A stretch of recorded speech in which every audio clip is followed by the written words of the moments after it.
Naiz irratian, bigarren kafea.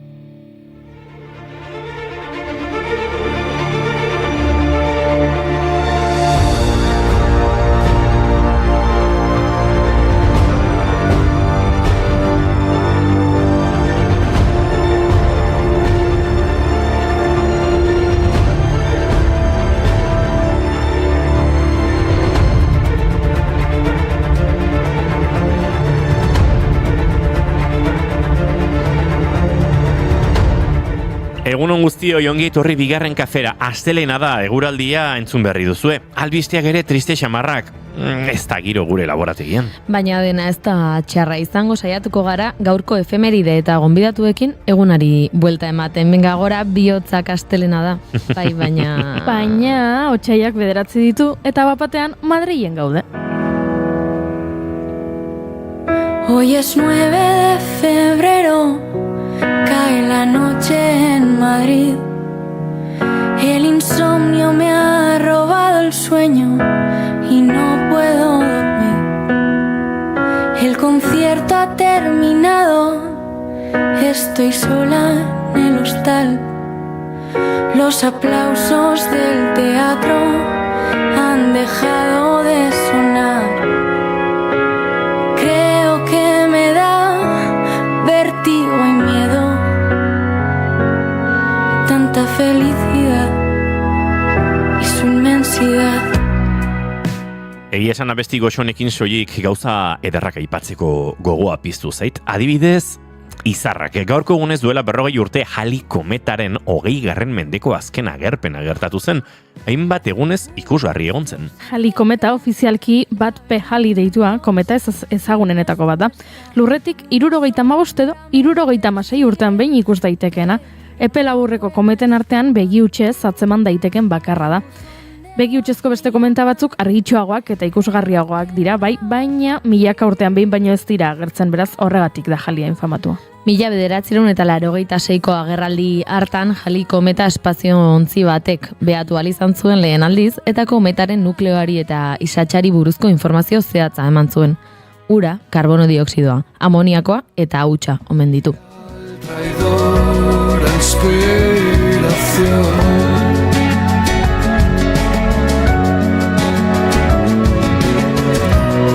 De intermitente aparición.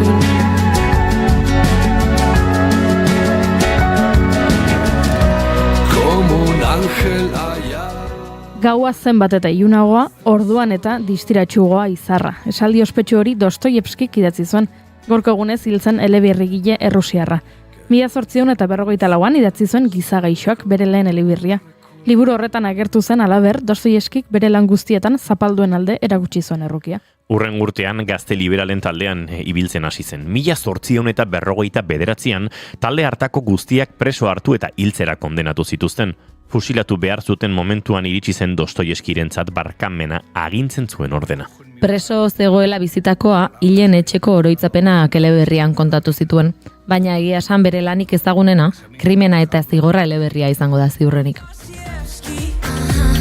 Heart's on fire, she just wanna talk about Dostoevsky. I even changed the bed sheets. I'd love you if you'd let me. But all damn night, she just wanna talk about Dostoevsky. All these Russian writers I don't even know.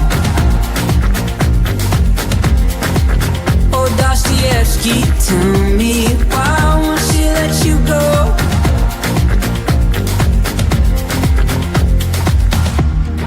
Every time I look into your eyes. Idazle izateaz gain badago bere bizitza markatu zuen beste zerbait, epilepsia zuela. Ikasle zela jakin zuen beraien etxeko laborariek hil zutela bere aita, eta albiste horrek ekarri zion lehen epilepsia aldia. Teberririan preso duki zuten urteetan ere epilepsiak sarritan jo zuen. Ba begira, kasualitatea, izan ere gaur epilepsiaren nazioarteko eguna da. 2015 geroztik otsaileko bigarren astelenero ospatzen da egun hau.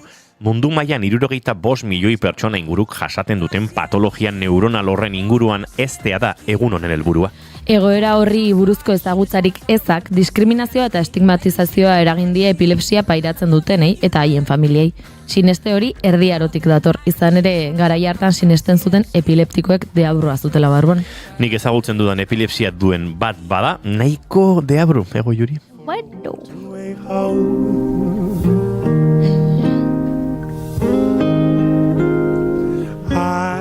Aizu, eta Lander Kornago gure laborategian sartu da, esan barko diogu hor bere eskubitan frigorifikoaren gainean gure orantza dagoela, eta joateko bistazo bat botatzen, diagnosia behar dugula. Hortxe, sagar usaina dauka, Lander? Maite duten tartean aztertuko dugu gure orantzaren egoera. Bai, 10:30. Ai, ama. Bueno, deabrua zari zinen Inigo. Bai, zuta zari Beste nintzen. kontutaz hasi aurretik, eta bakizet deabrua nola esaten den greziarrez. Nola? Diabolo. Bai? Eta hortik omendator hitza gainera. Gaur, otsaiak 9 hizkuntza grekoaren edo greziarraren nazioarteko eguna ospatzen dugu. Mendebaldeko kulturaren eta zibilizazioaren zutabe nagusietako bat da. Eta eragin nabarmena du bere hizkuntza, beste hizkuntza askotan, nork ez ditu irakurri edo gutxienez ezagutu Homeroren Iliada eta Odisea literatur lan handiak, grekoz idatzitako lehen lanetako batzuk dira. Egun hau hautatu zuten Dioniso Solomos 19. mendeko poeta greziarraren heriotzaren urteurrenaren omenez. Solomosek askatasunaren ereserkia poema idatzi zuen. Egun 13 milioi pertsonen ama hizkuntza da, greziera.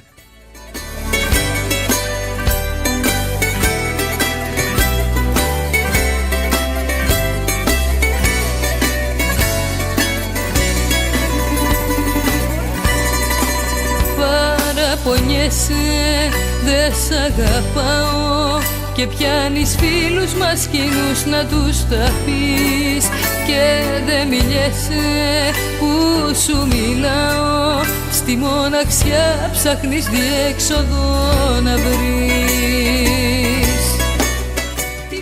Badagizue pizza hitza grekotik datorrela? No? Pektos hitzetik dator zehazki, eta solido edo koagulatu esan nahi du. Italiako gastronomiaren plater emblematikoenetako bat da pizza, otsaiaren 9 jaki berezia. Bai, gaur pizzaren mundu eguna da. 2017an UNESCOk pizza gizateriaren ondare inmaterial izendatu zuen, sukaldaritzaren artea belaunaldien artean transmititzagatik. Esaten da pizza modernoa Napoliko Rafael Esposito okinaren sorkuntza izan zela. Hiriko kondaira oso ezagun baten arabera, pizza margarita berak sortu zuen 1889an. Izan ere, Capo di Monteko errege jauregiak enkargu bat egin zion Napoliko Esposito pizzaioloari. Margarita erreginaren bisitaren omenez, pizza bat sortzeko.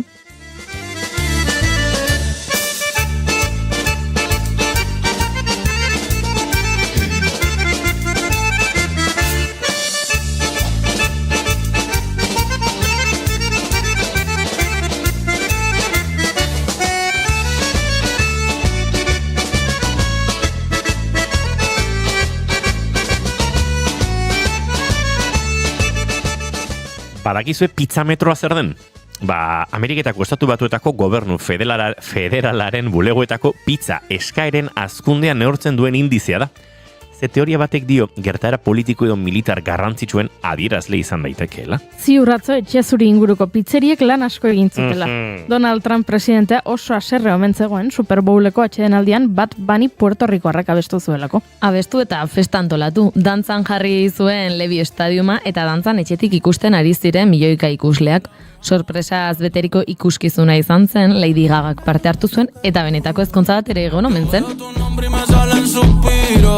No sé si son petardos o si son tiros. Mi blanquita perico, mi kilo. Yo estoy en PR tranquilo.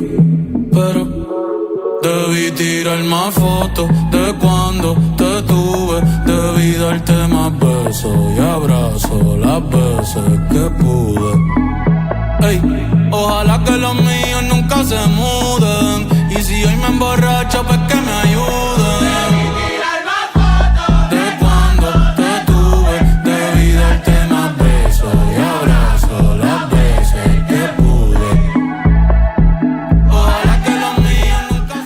Gero aipatuko du emanaldi honi buruz aipatu beharrekoa eta beste urte batzuetako musika ikuskizunak ere azalduko ditugu. Baina astelena da eta badakizu horrek zer esan nahi duen. Telesail eta pelikuletaz hitz egin behar dugula. Puri-purian sekzioa egingo dugu geroxiago. Eta gure eskuko bozeramalea den Josu Etxaburu izango da gaur gurean, herritu dinamika eta datorren konferentziaz aritzeko. Eta entzun duzuen bezala, dagoeneko gurean da Lander Kornago sukaldaria inauterietan murgilduta gaudenez, festen usaia, txerrikiak, eta denetarik izango dugu. Eta jada hildugun ore ama bizi berritzeko eskatu beharko diogu. Abisatu genuen, laborategi honetan dena hil egiten zegula. Entzuleok, otsaiak 9 ditu gaur, eta asteleena da Lander Kornago. Bizirik ala hilda gure ore ama? Bueno, gaur sukaldari eta forense gisa. Entzuleok, segituan egon gara Lander Kornagorekin, ongietorri guztioi bigarren kafera, naiz irratian zarete, otsaiak 9 ditu gaur, eta asteleena da.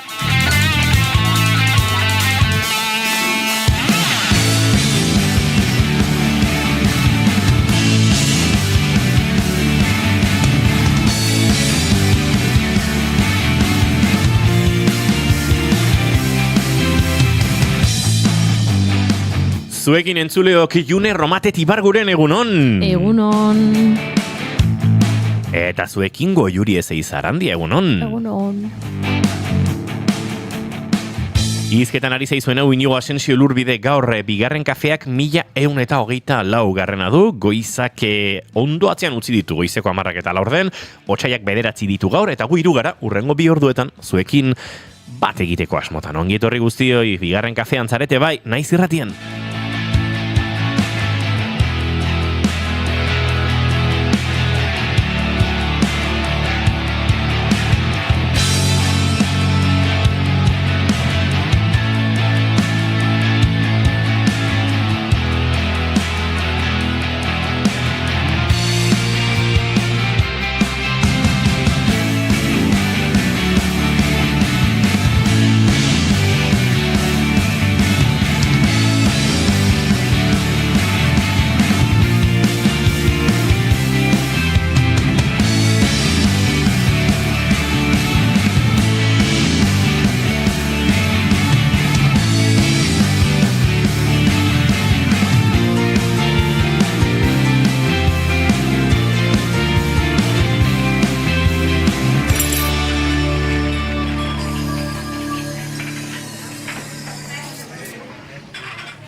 Esto fue un sueño que yo tuve.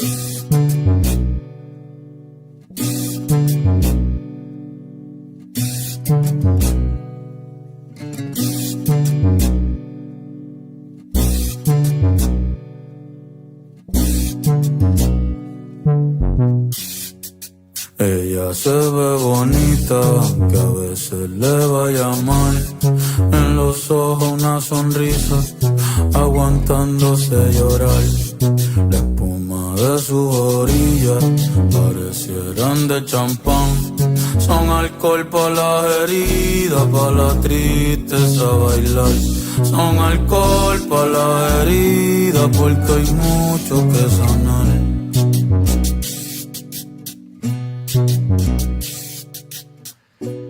Goizeko 10:21 entzuleok, eta maite duten tartearekin egin bar du aurrera, baina gure txatare zutan daukagunez, hementxe Nekane Altzelai dio egunon, zorionak Telmo. Pentsatzen dut, Telmoren urteak direla. Telmo bere semearen urteak. Bere urte betetze eguna izango da, bai? Edo agian zerbait lortu du. Hori da, konta diezagula. Egunon, zer moduz June Ioltzarrak? Ioteak. Bai ez, Ioltzarrak jarri du baina. Hori indiok idatzi du. Ez, gorkak. Bira, hori ordun da, pentsatzen indioren familiarekin egon nintzen iotetan, kostazioan. Baina, bai, iote politak izan dira. Urren urten joango naiz, nire maite duta da zederra larun baten sukaldanitzak tako mexikarrak egin genitun eta txokolate tarta. Argentina postrea, argentinar postre izango da. Goiuri? Izango da. Izango da, ez. Gaurko maite duta da ondo etzaudenean zuta zarduratzen diren lagun horientzat, Nekane Altzelaik. Bueno, zaintza oso garrantzitsua da askotan esan du hemen, beraz, hortxe Nekaneren maite duta. Ume batek oparitu zidan marrazki bat diote mendik. Gaur pizza eguna da, igual pizza jango dez pizzeria tan pizza doainik akaso iaz bezala, urretxunala izan zan. Bai, Ni daukat zalantza bat, eta da, gure referentziasko pizza etxeak, pizzeriak, gaur itxita bango direla. Esaten duzu gure herrikoak. Bai. Esan dut, gure herrikoak eta ez direnak, tolosantzarago pizza jat, o telepizza, horrelako bat badago. Dago telepizza, dago euskal pizza, eta patzo pizza. Eta hiru taberna. Igual denetan onena. Bai. Desberdinak dira. Bai. Eta hiru taberna gainera da. Gipuzkoan eta esango nuke Euskal Herrian kontzertu gehien antolatzen dituen tabernetako bat. Top 5 izango da. Dantzan 24 eman digute, nahiko txukun aritu gara gaurkoan, batzuk besteak baino beto, baiet June? Hori izango nun, batzuk besteak baino beto ditu. Hori izango nun. Ari zaizu... Bale, ja. Ez. Lehenago gero laitzeiten nun. Bai, horeretan ere erabiltzen duzu. Ez, baina etxean, nahi asko ditu jate atentzioa dozte erabiltzegatik, baina nik dozte txikitatik etxean entzun dut, orduan... Ez da, oi hartzuaren eragina soilik beraz. Pixka badi, baina... Amaia Resendek ere esango nun esate du, ez? Eta lezokoa da. Lesoarra da. Lesoarra. Esekin zetu, Ez dakit ez eta esaten ondo batzuk.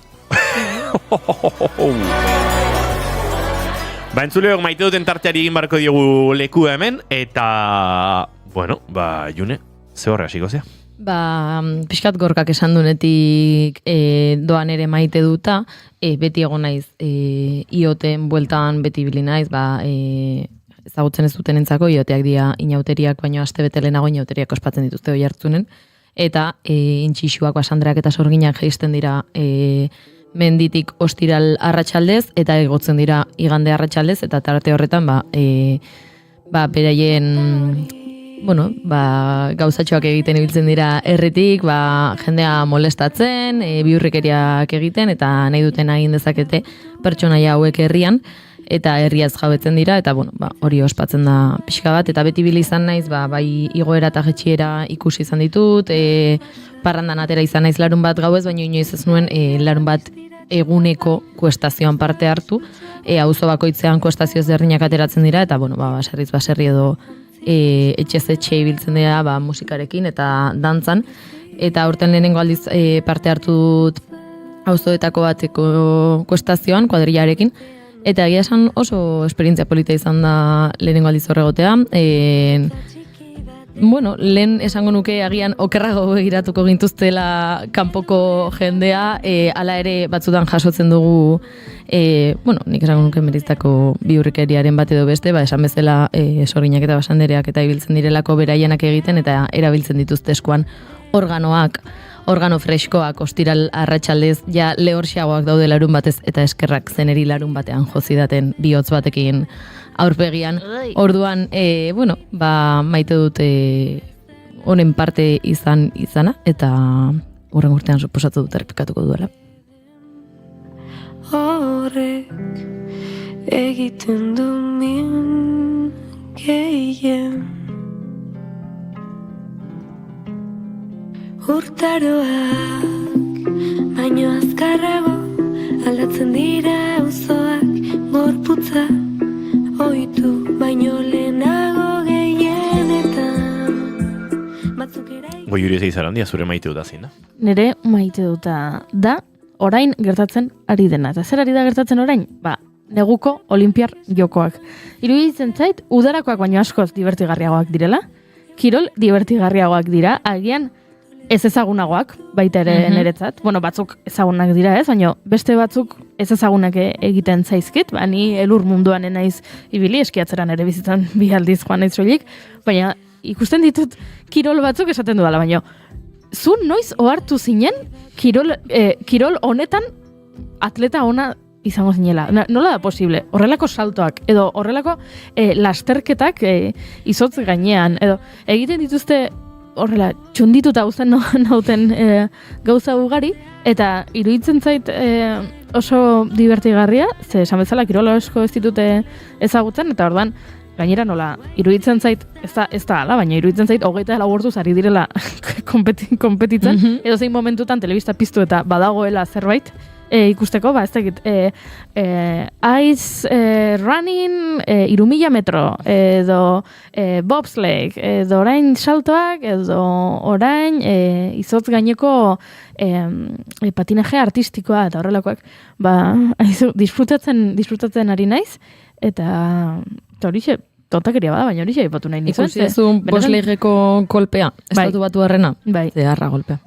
Hori ere gertatzen da, baita aritu naiz, nola da, Leslie Bon kirolariaren, bueno, abiatuta 13 segundutara kriston istripua eduki du, eta, bueno, hori dena kuxikuxiatzen aritu naiz egun hauetan, eta divertigarria iruditzen zait.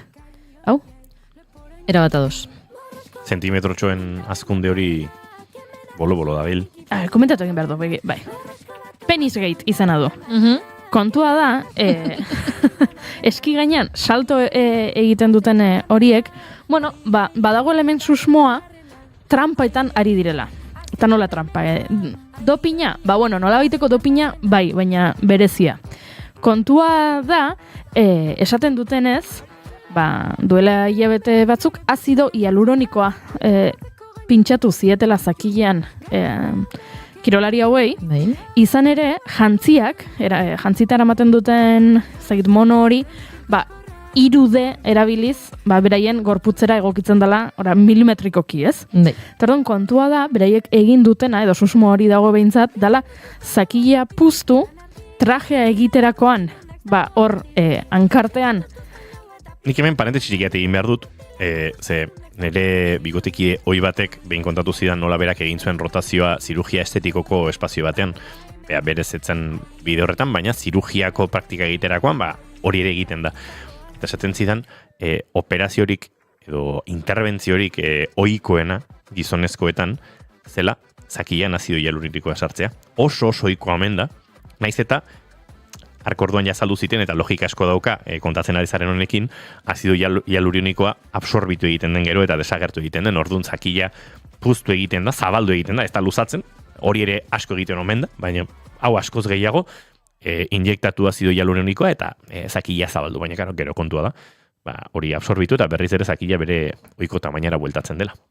Hori da, orduan kontua da, hori xari nintzen esaten, egin dutela azido hialuronikoa jarri zakilean, trajea egin zakila puztuta daukazunean, eta orduan gero zakila egiten denean bere lekura bueltatu, hor geratu zaizkizu soberan tela zentimetro batzuk.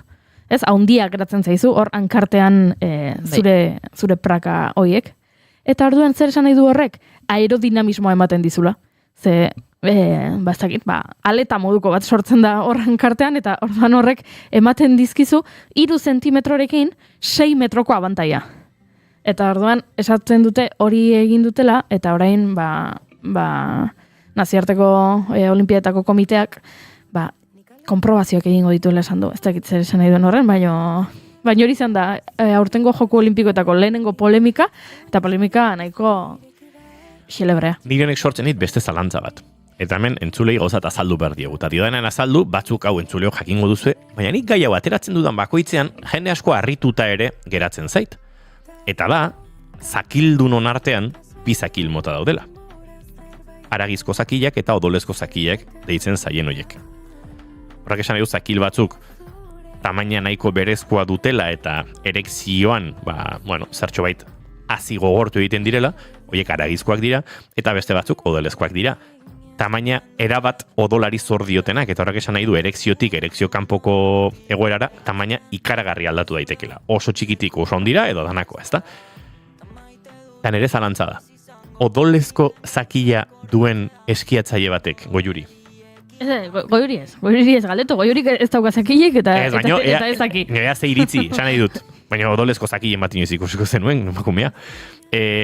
Joaten balin bada, olako kitzikapen egoera batean, eta bere zakilak momentu horretan, erekzioan egon gabe ere, baina 10 zentimetro neurtzen baldin baditu. Hola, erdi, hola, tonto. Ez, udarako beroak eragiten duenean bezala. Eskiatzerako orduan, hori gabe, bere zakila egon daiteke 2 zentimetrotan. Eta 8 zentimetroko espazioa irabazi dio trajeari. Ba, ez dakit.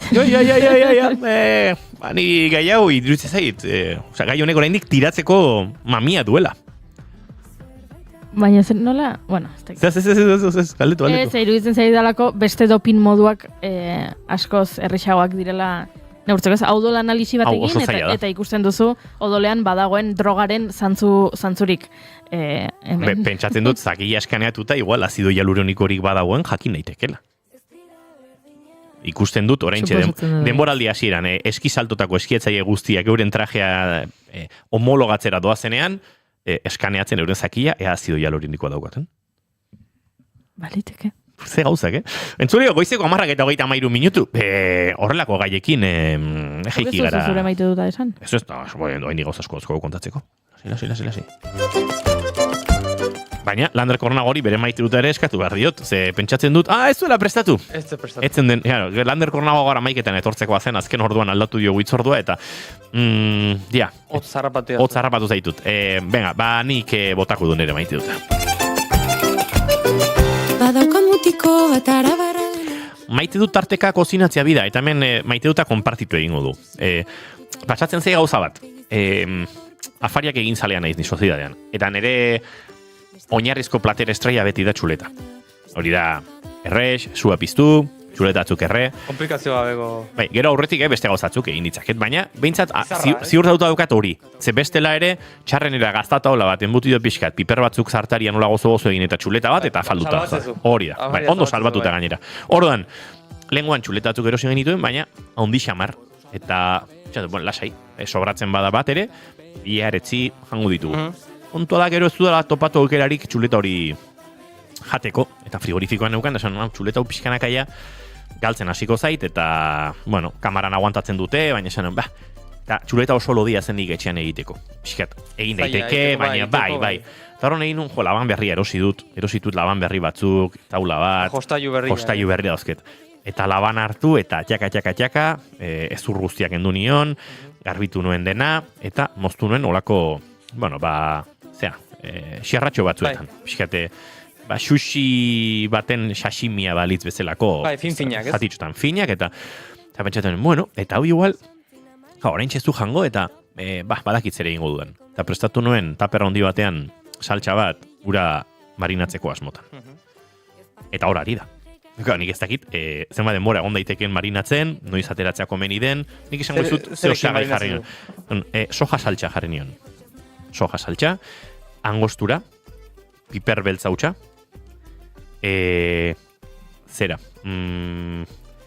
amontillado ardo, hola ipurditxo bat botiatean sobran nuena, piper hauts gorria, laberako piper hautsa, gatza pixka bat, eta limoi zuku erdia. Noiz jarri zuen hori? Atzo eguerdian.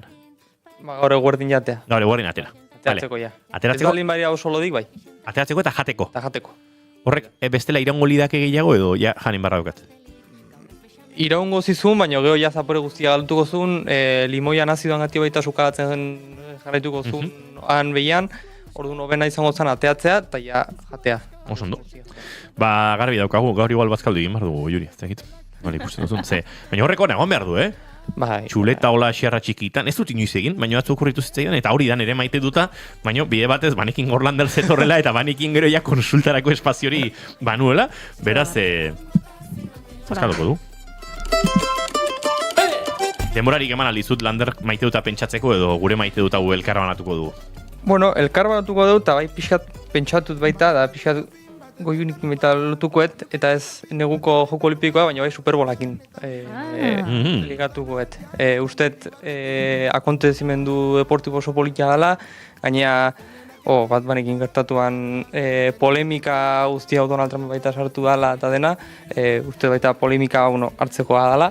Eta uste hemen ez dagoela ohitura asko ikusteko, baina uste azkenen baita kirol politia dela, eta azken estatu batu erratar kultura haundia dakatela eta ikusteko momentu politia dela. Eta badaukazu zuk talde gogoko bat edo besterik gabe gustatzen zaizu finala ikustea? Idea ikastakit. Ekitaldia bera. Ekitalengatik ikustez.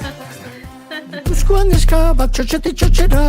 Entzuleo goizeko 10:37 minutu, eta gaurko gaian erabat murgildu baino lehen, Lander Kornagori galdetu behar diogu, orain bai, diagnosia behar dugu, lehengo astean ez duela 2 aste ekarri zenuen orantza, zure etxean 8 urte zeramatzan orantza, 2 aste daramatza hemen bigarren kafearen laborategian.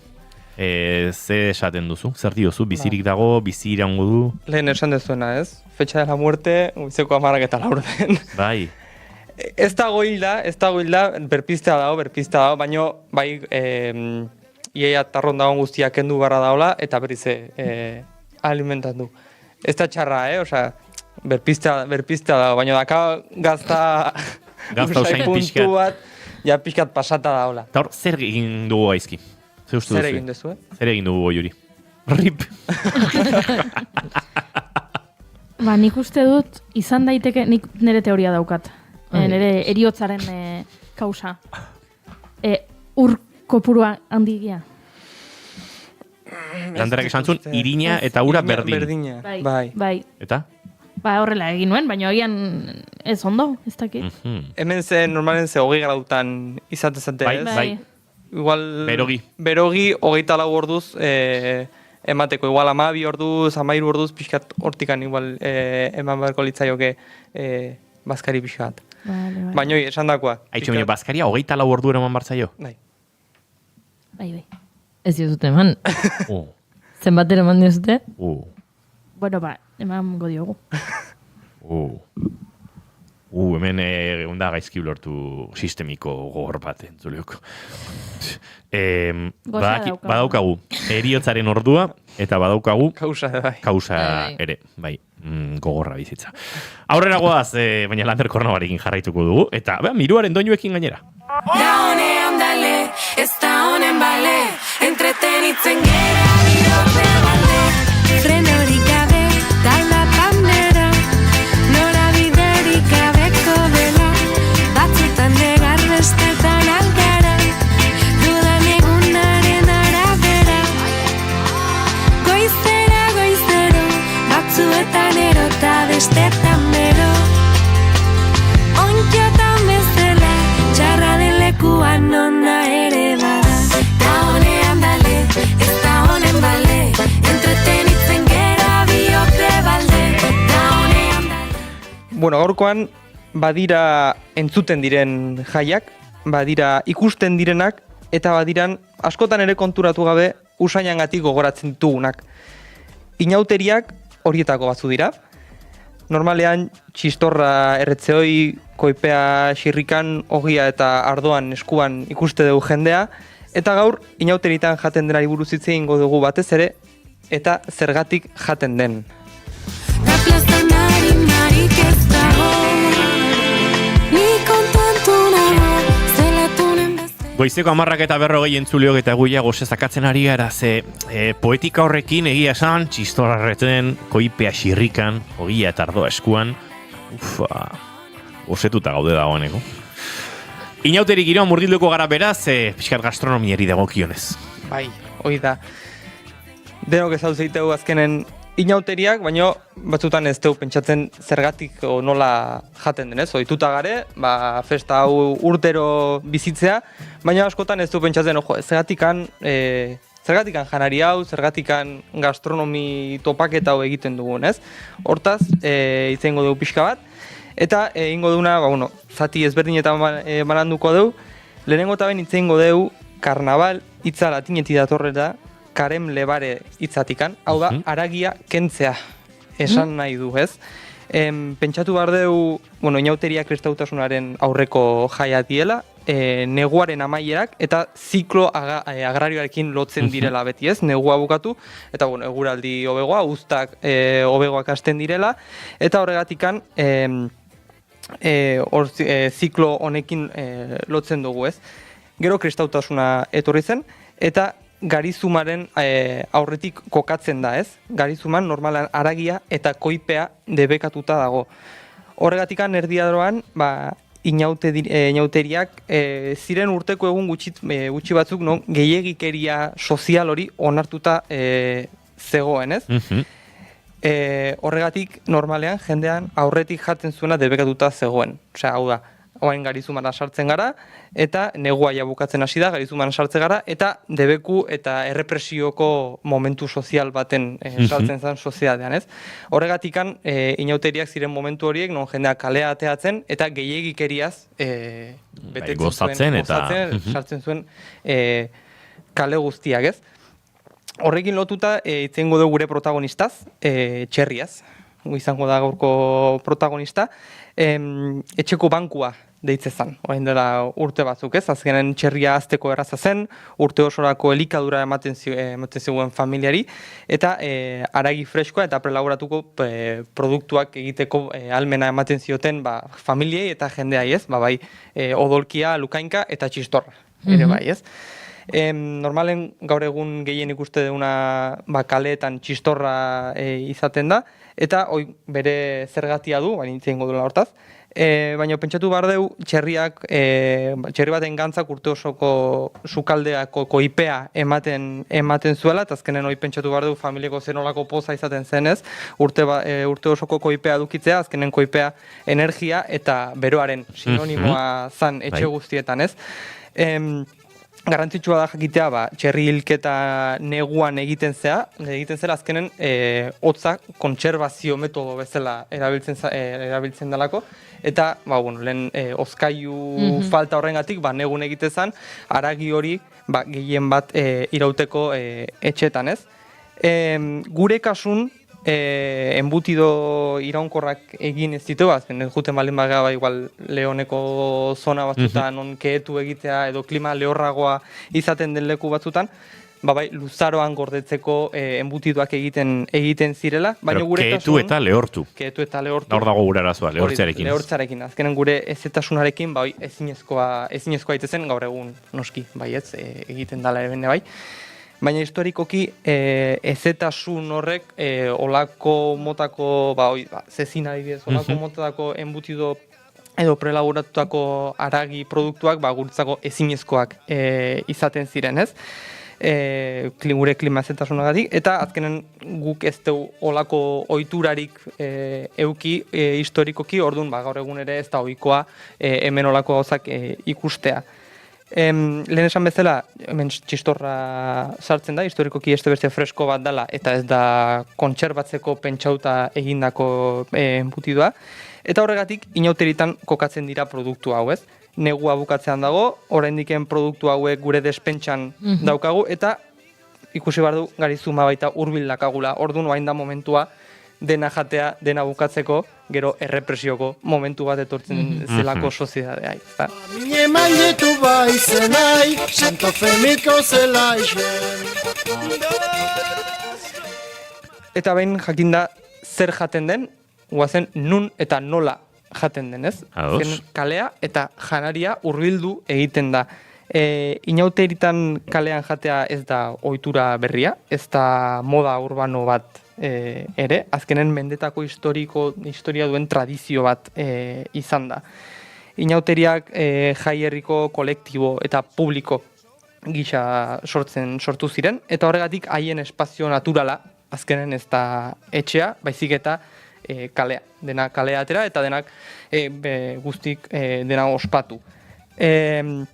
Hasieratik inauteritan plazetan, merkatutan eta ibilbide komunetan bizi izan dira, eta horregatikan kalea hasiera-hasieratik berdintasun sozialaren adierazpena izan da. Azkenen klase sozialen gehiago nabarmenduta egongo ziren klase sozial guzti horiek kendu egiten ziren, denak kalera ateratzen ziren, eta berdintasun sozial hori bilatzen zen janaria partekatuz, eta gehiegitasun horiek pixkat denak batera bizitzen ez. Pentsatu behar du baita mende askotan zehar etxeak ez zeudela ospakizunerako prestauta. Gaur egun ere ez. Gaur egun baita pixuak egunetik egunera txikigoa bihurtzen dira, eta momentu haietan de bai ez. Etxe txikiak, hotzak, eta azken sukalde oso xumeak izate ziren. Horri gehitu behar dieu, inauteriak esan bezala negu bete-betean ospatzen zirela, eta beroa, kasu honetan, kanpoan zegoen ez, su komunaren inguruan. Horregatikan janaria kalera ateratzen zen, bai brasakin partekatu, parrillekin jarri, otordu kolektiboak organizatzen, gaur egun soziadetan, kaleetan berdin izaten da. Azkenen kale eta janaria topagune bezala bihurtzen zan, ez? Baita, pentsatu behar dugu, eta egun kalera ateratzen baldin batzea ostegun gizenean, inauterea bere ritmoa markatzen dizula, ez? Ez dira eseri bizitzeko jaiak, bai mugitzeko, dantatzeko, kalean ibiltzeko batzuk dira. Horregatikan, janari sinplea, indartsuak eta eramateko errezak beti izan dira gure protagonistak. Esan du bezala txerrikiak, txerri haragi mota ezberdina, txistorrak, ogia ardoa eta sagardoa dira etengaben mugimenduan egoten diren elikagaiak. Irugiarra, txorixoa, nogaran grasa desente daukaten jakiak, ez? Osea, daipatu dituzun arrazoien gatik. Lehen esan du bezala, azkenen grasa hori energia bihurtzen da, eta beti izan da oso garrantzitsua urteko momentu honetan, gure gorputzaz, energiaz edo grasa horrekin betetzeko momentua da. Ze gauza diren, orain oso modan dago, baita goi mailako kirolean ere, karbohidratoak baztertu eta gorputzaren erregai nagusiak grasa izatea, eta glukogenoa ez dagoenean gorputzak grasatik tiratzeko joera duela, eta pixkatoren abanguardiako zerbait da, proteina hutsa, eta joera batzuk dira, gero nutrizionistek eztabaidatu dezaketen zerbait da, baina hor dago ez, nolabait eztabaida espazioan, duela urte asko ere bazegoen pentsakera hori, grasa bazela gosetea zetorrenerako erreserba eta horrek biziraunaraziko zintuela. Beti izan da horrela. Bai gu gizakia bezala eta bai animali guztiek egiten duten prozesu bera izaten da. Azkenen negua etortzeanen elikagai lortzeko momentua zaila izaten da, zei xamarra bihurtzen da. Orduan, horren aurretikan, grasaz bete, gauzak jan, koipetsuko gauzak jan, pixkat gero mantentzeko eta gero negua bukatzanen, berriz zuen prozesua hasteko. Gantzen aldeko aldarri txiki bat ere egin behar dugu, zen nahiko nahiko elikagaio, nahiko produktu, ez dakit, kritikatua edo demonizatua izan da, ez? Beraz, demonizatua izan da urte askotan grasa hori, baina azkenen esan bezala, azkenen gaur egun egia dela ez dakeula necesidade hori ziklo bitalau egitekoa, azkenen grasaz betetzeko gure gorputza negun, baina bai dela beti azkenen guretzako energi garrantzitsua. Eta pentsatu behar du baita grasa hauek ez dela beti jateko, baizik eta igual suak egiteko, kandelak baita egiteko erabili izan da, horregatikan beti grasa sua energiaz lotzen dugu. Neska mutilen harremanetan larru gorriz, larru gorri, harimaren gozagarri. Edo nolako harreman mota da gurea pentsa zer den gantzaren edo grasaren kultura hori, nik hau inoiz kontatut, horregatik Leongo produktuak ere askotan aipatzen ditugu hemen, nik aita Leongoa dut, eta batxuri zopa nik ezagutu izan dudan bezala, eta Euskal Herriko batxuri zopa ezberdinak ziren. Nik etxean jan izan dudan batxuri zopa aitak prestatzen zuen, eta batxuri zopa hori gorria zen. Gorria, mina pikatu egiten zuen, eta bazuen produktu bat nik frigorifikoan daukadana, ez dena ainer eslurtzen, eta da untua deitzen zaio, eta da zerriaren gantza nolabait ez dakite gatz pixkatekin eta lantzen dutena, eta kurazio puntu bat daukana, hori da. Eta horren ale txiki bat jartzen diozu, txurizopa egiterakoan, gutxi ze bestela zaporare lodia ematen dio, baina ez pixkat gantz hori bada han batxurizopa egiteko sekretua. Hori da. Edo, hau ja, Leonen baino, justu herri horretan, edaitaren herrian, Labañeza herrian, bada igelankak dira produktu izarra, oso garestiak, por cierto. Niko goratzen dut, aurri izan da Arajoan eta nahiko merke jaten zirela, baina orain, esango nuke razioa 30 euroren bueltan egongo dela 6-8 igelanka razio bat, oso razio txikia zari gara. Egia da, buztinezko lapiko handi baten egiten direla, hor aipaturiko unto hau, piperra hotxegorri asko, berdurak eta bestelakoak, eta azkenean barazki horiekin ere ogia bustitz izaten da pixka helburu eta egoten dira normalean bueno, aukera ezakezu, mina edo oso mina, baina normalean izerri puntu bat botatzeko modukoak. Eta hori guztia egiteko ere, gantzoiek, txerri grasa hori, normalen ezuk oinarrian dago. Espainia maila hartzen balin bazu, erdialdegoa juten baldin bazea, grasa puntu koipe gehiago erabiltzen da, errezeta tradizionalak egiteko, kontuz gaur egungoak, beste gauza bada. Inguru oso hotzetaz ari gara ere, negu gogorra ziren lekuetan, oso lehorrak, hotz oso gogorrakin, hor erabiltzen ziren horrelako produktuak, bai. Bueno, bartxe, nire ekarpentxoa hemen Landerren kolaborazioa.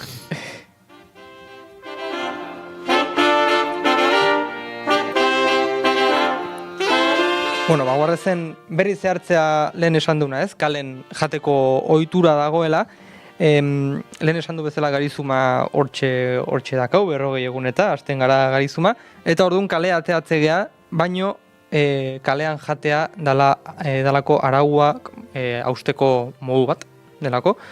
Urteko gainerako egunetan etxen jaten da, ordutegi berdinekin, arau ezberdinekin egiten da, orduan inauteritan ordean hori guztia eten egiten da, kanpoan, zutik eta zarataren erdian jateko aukera dugu, orduan aprobetxatu egiten dugu, ez?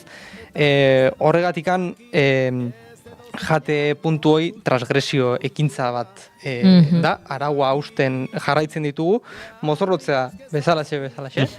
Eta hortikan lotzen dugu janaria inauterien espirituaren luzapena bihurtzen dugula, ez?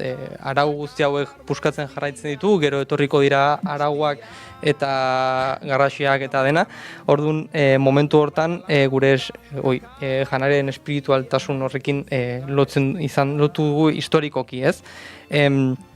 Gainera kalean jatea ekintza soziala bihurtzen du, bazkaria partekatzea gure jendarekin ekintza sozial bat izaten da, ez da amai finkorik, ez dago protokolorik, janaria banatu, eskaini eta partekatu egiten da, ez ezagunekin, edozein pertsonarekin alboan pasatzen danakin, ez? Elikadura individual hori puskatzen dugu eta komunitate eta ekintza batera pasatzen da, ez? Justu garizumaren kontrakoa. Eta garrantzitsuena, pixkat bukatzen juteko, inauterik azken ez dute janari berririk sortzen, janaria jateko tokia aldatzen da, janaria betikoa da, baina etxetik atera eta kalera eramaten dugu. Ezoikoa ez da ezer jaten, baizik eta non eta norekin jaten dugu eta partekatzen dugu. Horregatikan inautenien oroitzapena ez da askotan plater bat, baizik eta usaina, zarata, jendea eta partekatzen dugun pertsonak izaten dira, ez? Kalean jateko memori kolektiboa sortzen du, atzo bezala gaur ere, parrillekin edo karpekin, berdin da, mezua berdina da, inauterietan kalea guztiona da eta janaria ere bai.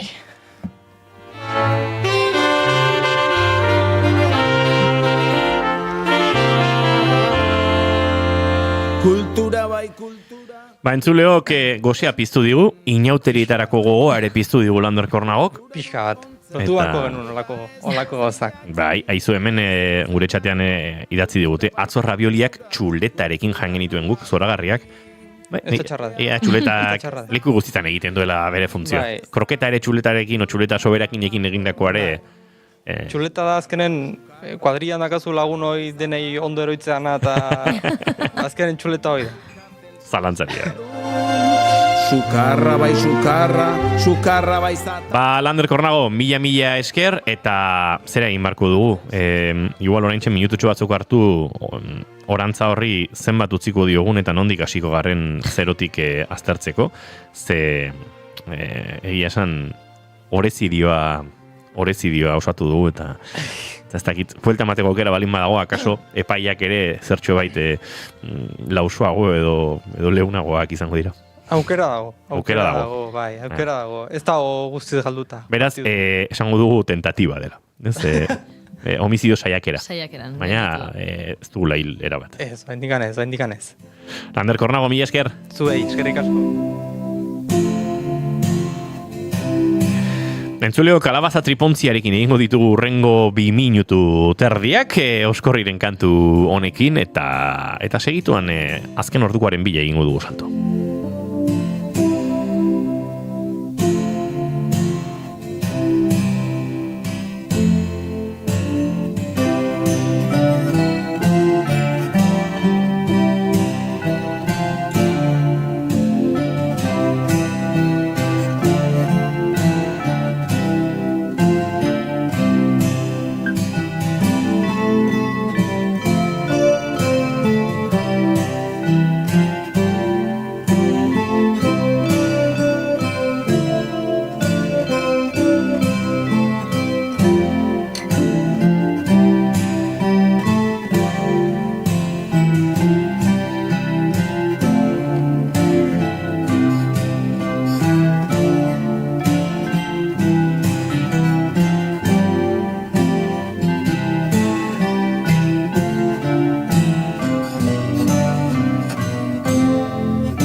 Bigarrenak ez direlako beti okerragoak, bigarren kafea. Naiz irratia entzuten ari zara. Bilbo aldea, 92.2. Gasteiz eta Arabako lautada, 91.5.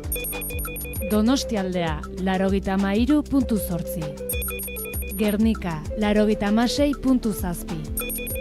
Leitza, 95.1. Bortziriak, 103.1.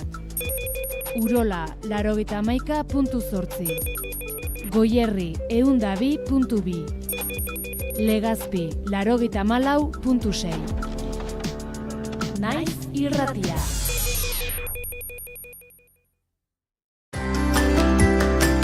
Aizu, baltzenekien oraindik ere hipoteka gastuak erreklamatu daitezkeela? Etxe bizitza bat erosteko hipoteka bat sinatu bazenuen 1995 urtarrila eta 2019ko ekainaren artean, jar zaitez gurekin harremanetan eta erreklamatu alizateko behar duzun dokumentazioa zein den esango dizugu. Informa zaitez, konpromisorik gabe.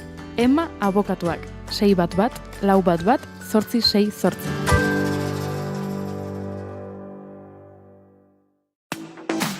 Naiz irratia, zuk nahi duzunean entzuteko aukera duzu egun osoan zehar. Bai irratia piztuta eta baita online ere. Goizean goiz hasi eta gauera arte, informazioa, musika, kultura eta beste 11 gai jorratzen ditugu zurekin. Egunon Euskal Herria. Goizeko 8 eman berriak egunon daizula. Egunon guztia. Arratsaldean. Arratsaldeko 8 dira, ongi etorri naiz irratira. Irratia.naiz.eus webgunean sartu eta goiko bannerrean agertzen den zuzenean entzun botoia sakatzen baduzu, une horretan bertan eskaintzen ari garena bertatik bertara gozatzeko aukera izango duzu. Zer zarte, kamionetan, kamioian ere musikakin eta juten diran, eta bai. Ez dakit, korri pixkat ere egin beharko du, ze gainera Goiuri azken aldian entrenatzen ibili da, eta uste dut. Denbora guztin ez du balio, kamionetan sartuta. Ez. Ilusio guztienak animatzen diteu korrika egitea. Ondo izan. Joaten zaren lekura joan da, eraman ezazu naiz irratia zurekin. Gizonezkoa zara, seme alaba bat edo gehiago duzu eta 2021ko otsailaren 4 ondoren jubilatu zara? Adi, zeren Europako Justizia Auzitegiaren azken epaiaren arabera, zure hileko pentsioa 35 euro igo daiteke seme alaba bakoitzeko. Jarri harremanetan Ema abokatuak ekin. Tolosan, 611 411 868.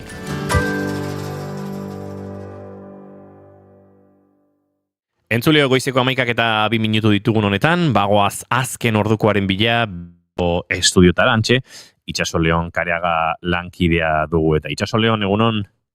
Egunon Inigo, egunon entzule guztiei ere, azken ordukoaren parte kontatuko dugu Donostiako udalak bat egin duela Lakuako gobernuko segurtasun sailak ezarritako irizpidearekin eta atxilotuen jatorri geografikoaren berri ere emango du udaliturriek Efe agentziari baieztatu diotenez. Segurtasun sailak EAJak gidatuta joan den urrian irizpidea aldatu eta prentsa horretan atxilotuen jatorriari buruzko informazioa ematen hasi ondoren sortutako polemikaren erdian hartu dute erabakia. Horren ondorioz, Arartekoak ofiziozko jarduera bat ireki zuen batez ere jakiteko zergatik hasi den ertzaintza horrela jokatzen duela 14 urte erakunde horrek berak datu hori ez emateko gomendio bat eman zuenean. Aste honetan bertan, bere titular berria Mikel Manzixidor Bingen Zupiria sailburuarekin bilduko da eta Ararteko gisa egingo duen lehen hitzaldia izango da. Eta Donostiatik Tolosara egingo dugu jauzi, izan ere Tolosako inauterietan euskara da gehien entzuten den hizkuntza hiru herritarretik. Bik euskaraz egiten dute kalean egun hoietan eta umeen eta gazteen erabilerak indartzen du euskararen nagusitasuna. Horixe da inauterietan hizkuntzen erabilerari buruz udalak lehen aldiz egin duen neurketaren ondorio nagusia. Kale neurketaren xehetasunak argitaratu ditu udalak ohar batean, eta bertan jasotzen denez iazko inauterietan egin zuen inkesta. Behatu zen kalean zebiltzan herritarrak zein hezkuntzatan ari ziren.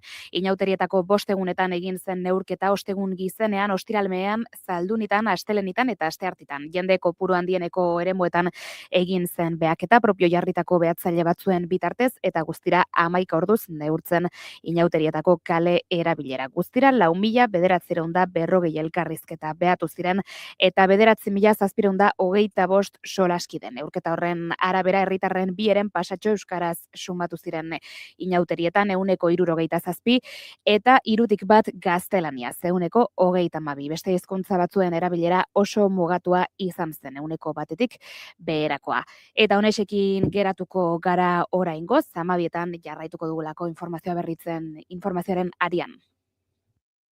Eskerrik asko Itxaso Leon aurrera egingo dugu eta segituan aurkeztuko dizuegu gure urrengo gonbidatu. Eguerdiko 12etan informazio gehiago, hementxe naiz irratian, baina bigarren kafea hartzen eta gozatzen jarraituko dugu urrengo minutu hauetan.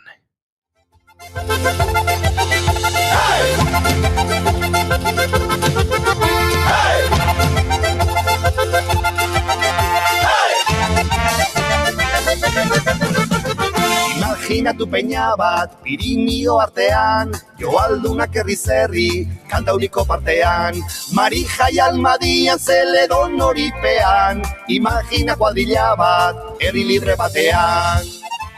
Urtez urte eta dinamika lanean aritu da gure esku 2013 urtetik, gure esku dago izenarekin bidea hasi eta erabakitzeko eskubidearen alde ekimen ezberdinak egin dituzte urte guzti hauetan. Beti ere beste eragile politiko eta sindikalekin harremanak estutuz eta sinergiak sortzeko asmoz aritu da, eta pasaden urtarrilaren 11eran Kalderapekon herritu izeneko dinamika berria aurkeztu zuten. Gero izango da gero, bionak bego dio. Euskal komunitatea trinkotzeko helburua du dinamikak eta horretarako Euskal Herriaren nazio izaera eta erabakitzeko eskubidea defendatzen duten txartelak sortu dituzte besteak beste. Honez gain, bigarren konferentzia suberenistak ere antolatu dituzte Bilboko Bizkaia aretoan. topaleku eta hausnargune izango direnak. Kiliki burongi badaki bai, bai, bai. Eskubidez bidea atera bidera bai, bai, bai.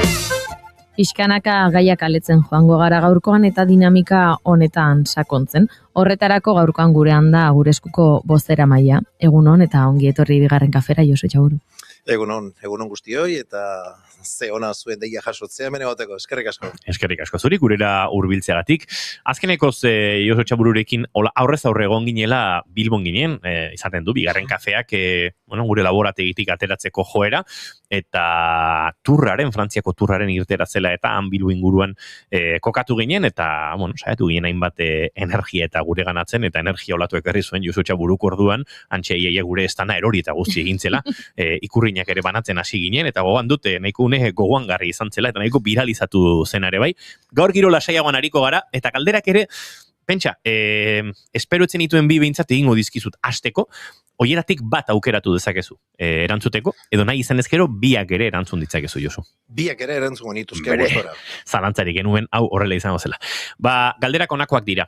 Etorreko balitz oraintxe zinema zuzendari bat zure gana, eta esango balizu Josu, pelikula bat egin nahi dut zure bizitzan oinarrituta, baina ezin dut zure bizitza osorik kontatu, hau ez da biopik bat. Zure bizitzaren pasarte konkretu bat aukeratu behar duzu pelikula hortarako.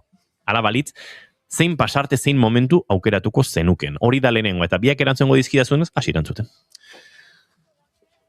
Begira, eta gainera gaiarekin lotuta, gaur gonbidapenaren kontu honekin lotuta, gogoan dut pertsona batekin hartu nuen kafea. Bigarren kafea. Eta kafe hortan proposatu zian gure eskuko zuzendaritzako kide izatea. Eta ara non, bizitzak, bueltak, zenbat buelta ematen dituen, zenbat irakaspen, zenbat ikaspen, eta zenbat lagun bidean aurkituta, eta guzti horrek, ara non, eta goizeko 11etan ekartzen hau astelen batean, Tolosara.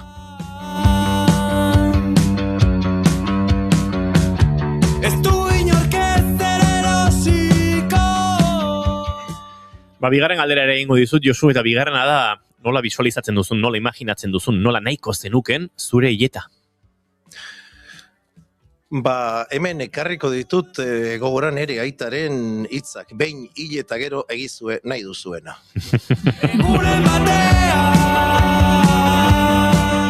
Eta emango du Josuk egun bateko negarra, eta betiko pakea, hori horrela izaten da. Hoi da, eta tarteka kaso norbaitek esango du, zein majua zan.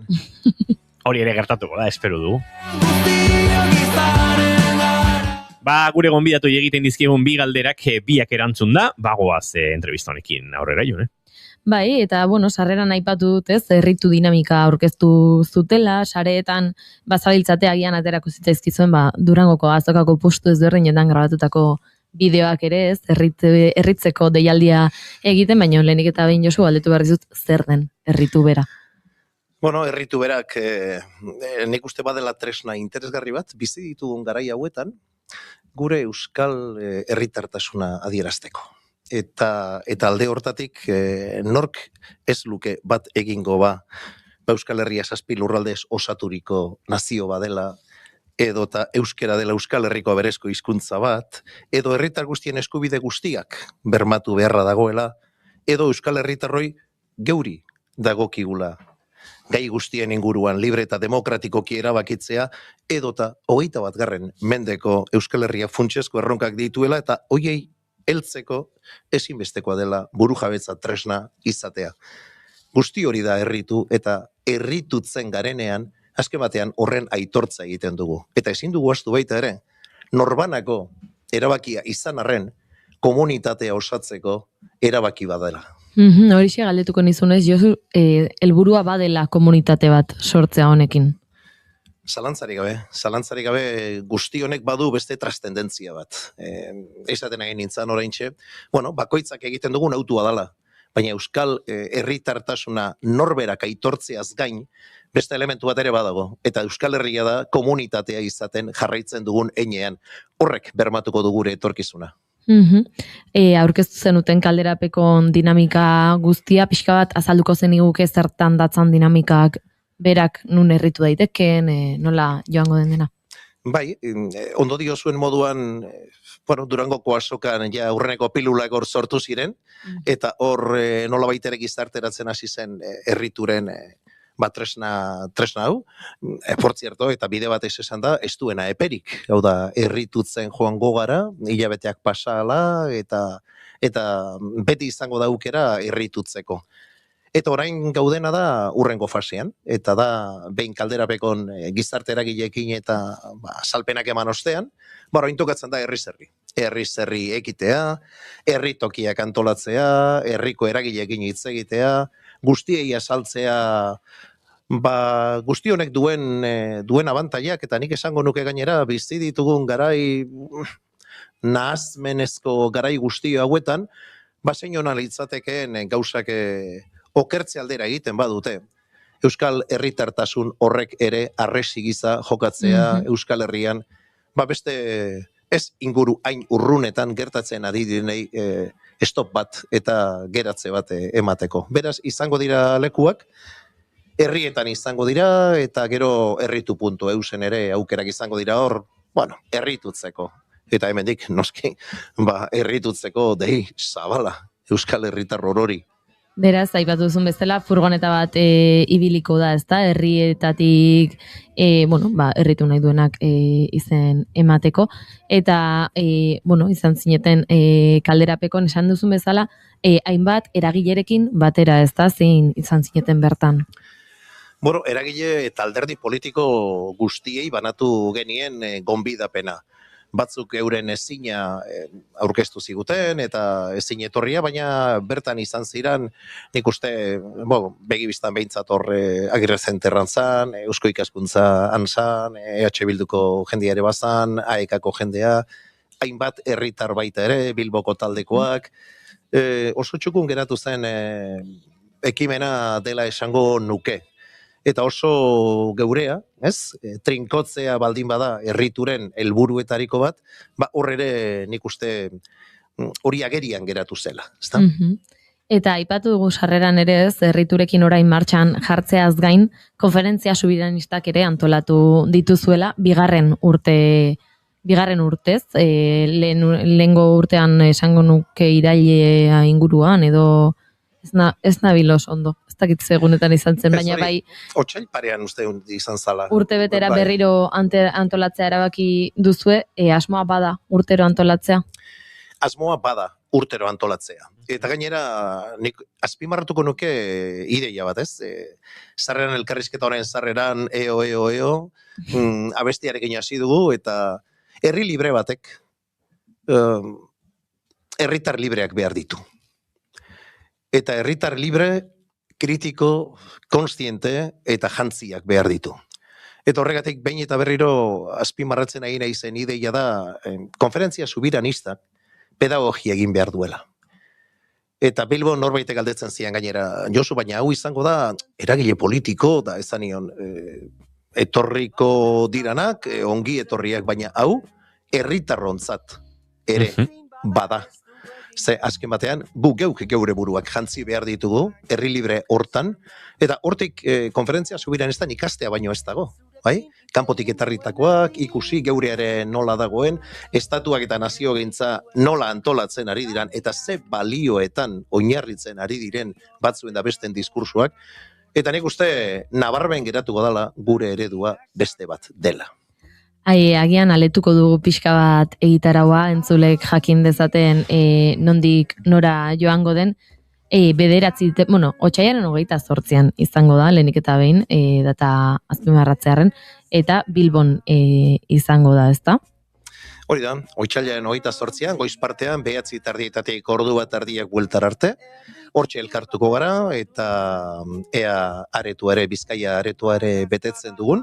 Nik ez dugu zalantzarik, izena ematea zabalik dago, hori beteko dugu, eta nik uste horrek energia berrituko digula, zer pentsatu eta zer hausnartu ere emango digula, eta horrek lagunduko digula, ondo aipatu duzun moduan sarreran june gure buru jabetza prozesu hori garatzen. Beste ale bat gehiago izango dala. Ze izenburua ere bada hori, ez da buru jabetza, eta naziogintza leian 21. mendean du izenburutzat hone guztiak eta lehenik eta behin 9 herrietan abagunearen analisiari ekingo diozue eta bertan izango dira, bueno, kazetariaren begiradatik izango denez eta euskeraz izango denez, Jon Olano, Maite Ubiria, Jurdan Arretxe eta moderatzaile lanetan Ane Urkiri izango da, ezta? Bai, nik uste, eta gure ustez behintzat oso garrantzitsua da momentu honetan inguru eta bagadune politikoaren analizio egitea. Eta gainera begira da desberdinetatik.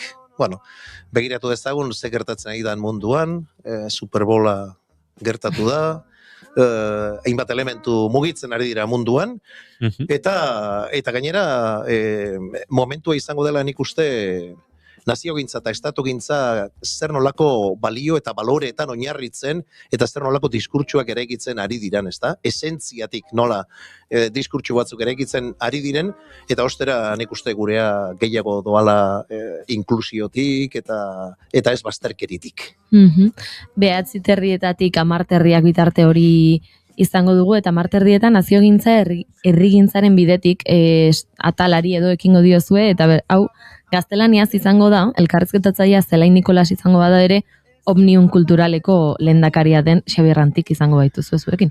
Bai, eta plazer ederra izango da. Xabier Antik gurean izatea eta berak hartuko du bigarren panelaren osotasuna. Berak nik uste oso ondo ezagutzen duela Katalunian ze gertatzen ari dan. Prozesaren inguruko klabe asko eta asko ditu. Omnium ezin dugu astu zer nolako indarra eta zer nolako zein ingurumari hartzen duen, eta seguru nago, bueno, beti ere oso argigarri izaten da, Xabier Antiken bai hitzaldia, eta oraingoan ere ez dela gutxiago izango.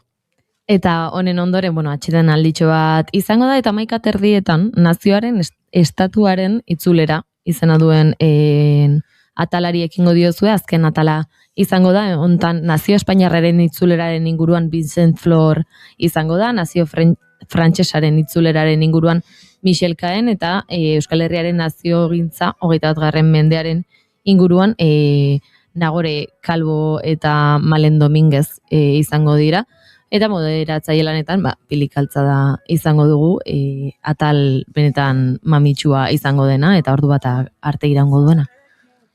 Nik neuk espektatibak oso goia dauzka. Baiz, egia da, behin eta berriro gure eskutik esaten ari garena, eta Euskal Herritar askok sinesten duguna da, Euskal Herria 7 lurraldez osatutako gure lurra dela, baina ezin dugu ahaztu baita ere bi estatuen menpe bizi garela. Eta estatu bakoitzak bereak ditu, Espainiak bereak ditu, akaso hurbilagotik eta bizitzen ditugunak, baina ezin dugu ahaztu Frantzia ere hortxe daukagula, eta interesgarria izango da zer nola eraikitzen ari diren batzuk eta besteek, eta horren aritik gero, Malenen eskutik eta Nagoreren eskutik, ea gurea ere, nola eraikitzen jarraitu behar dugun. Eta beraz, hemen izena emateko, oraindik zalantza baduzu ere gonbidatu nahi zaituztegu, eta izena eman.eu gure esku.eus webunean eman daiteke izena Bilboko Bizkaia aretora gerturatu nahi izan ezkero otsailaren 28, baina Josu bai galdetu nahi nizula, asko ikusi dugulako, ez, kalderapekon aipatu duzu eragile eta politikari ezberdinak gerturatu zirela, azken urte eta mugimendu gehiengoa edo guztiak behintzat elkarlanean egiten saiatzen ari zarete, ezta? Bai, eta aurrerantzean ere alaxe jarraituko dugu. Ekina ezinez egina, ezaten dute, baina ekin beharra badago.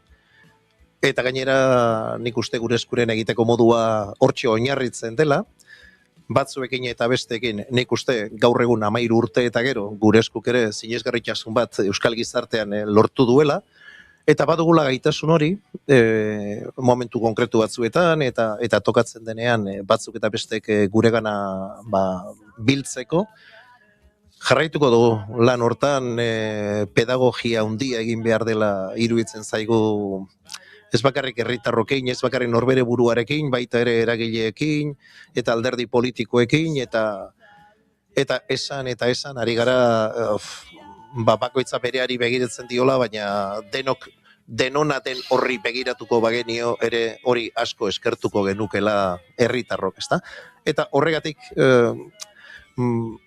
herriturekin eta konferentziarekin eta inkluso estatus politikoaren eztabaida, adoste prozesu guzti horretan, beti esaten ari garena, esan nahi dut. Guzti hori, herritarrok ere ezagutu egin behar dugula, herritarron parte hartzea bermatu egin behar dela, eta edozein eztabaidari ez diogula beldurrik izan behar, Euskal Herritarren esku utzi eta Euskal Herritarrek euren iritzia eman dezaten. Horrek egiten duela benetan demokrazian sakontzea, horrek egiten duela herri bat libre eta horrek egiten gaitula herritar libre.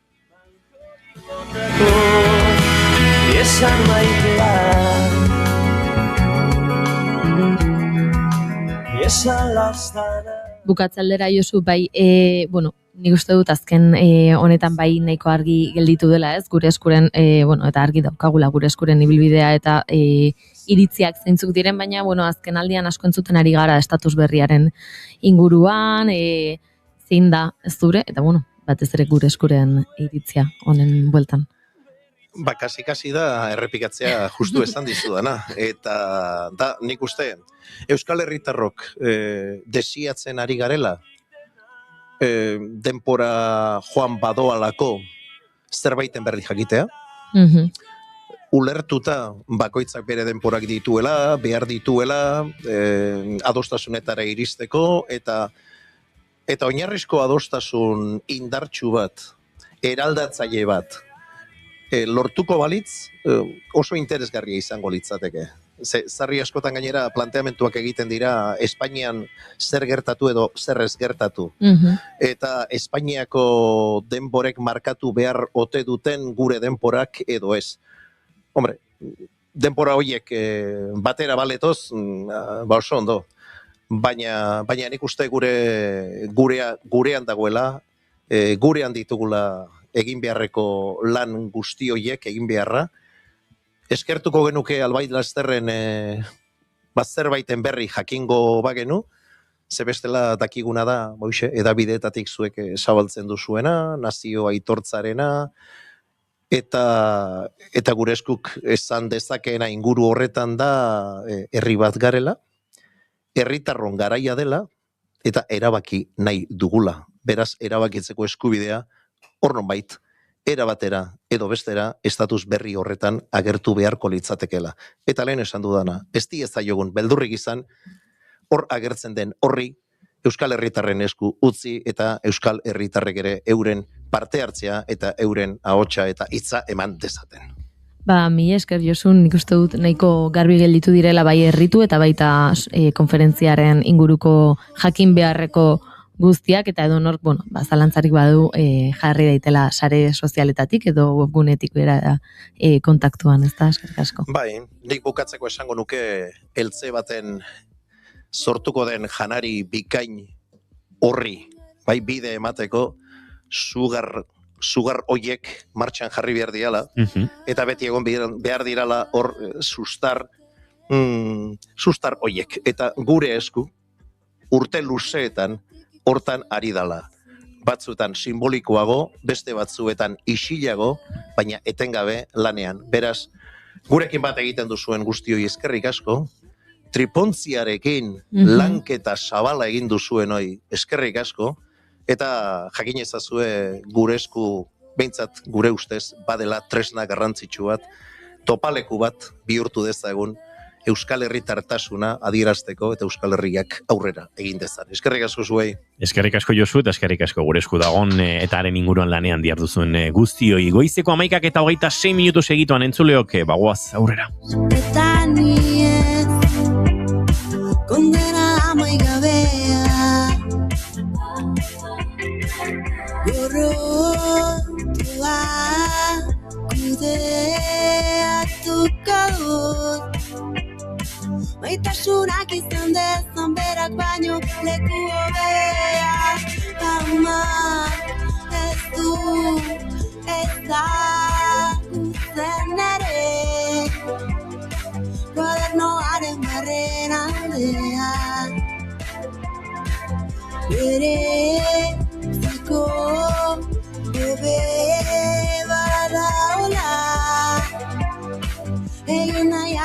bakean.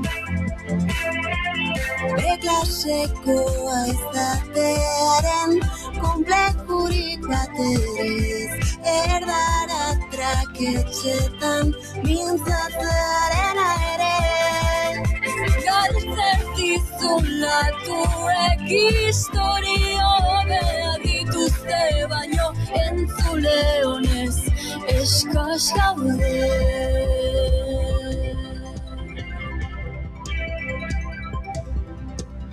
Eta kontu zibi gainentzekoen minorekin, mina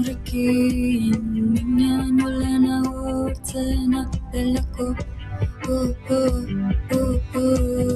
Eta kontu zibi gainentzekoen minorekin,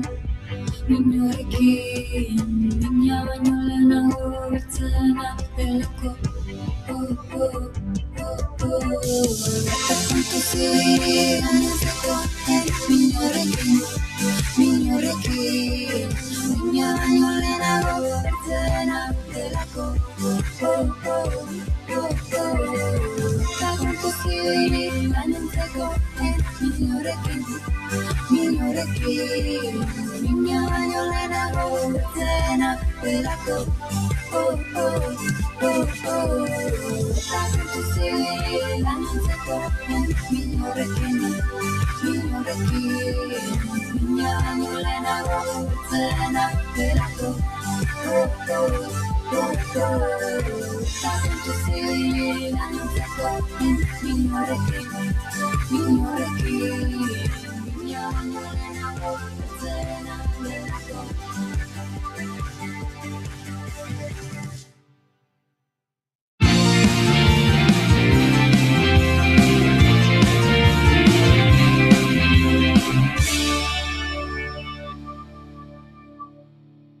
Bigarrenak ez direlako beti okerragoak, bigarren kafea.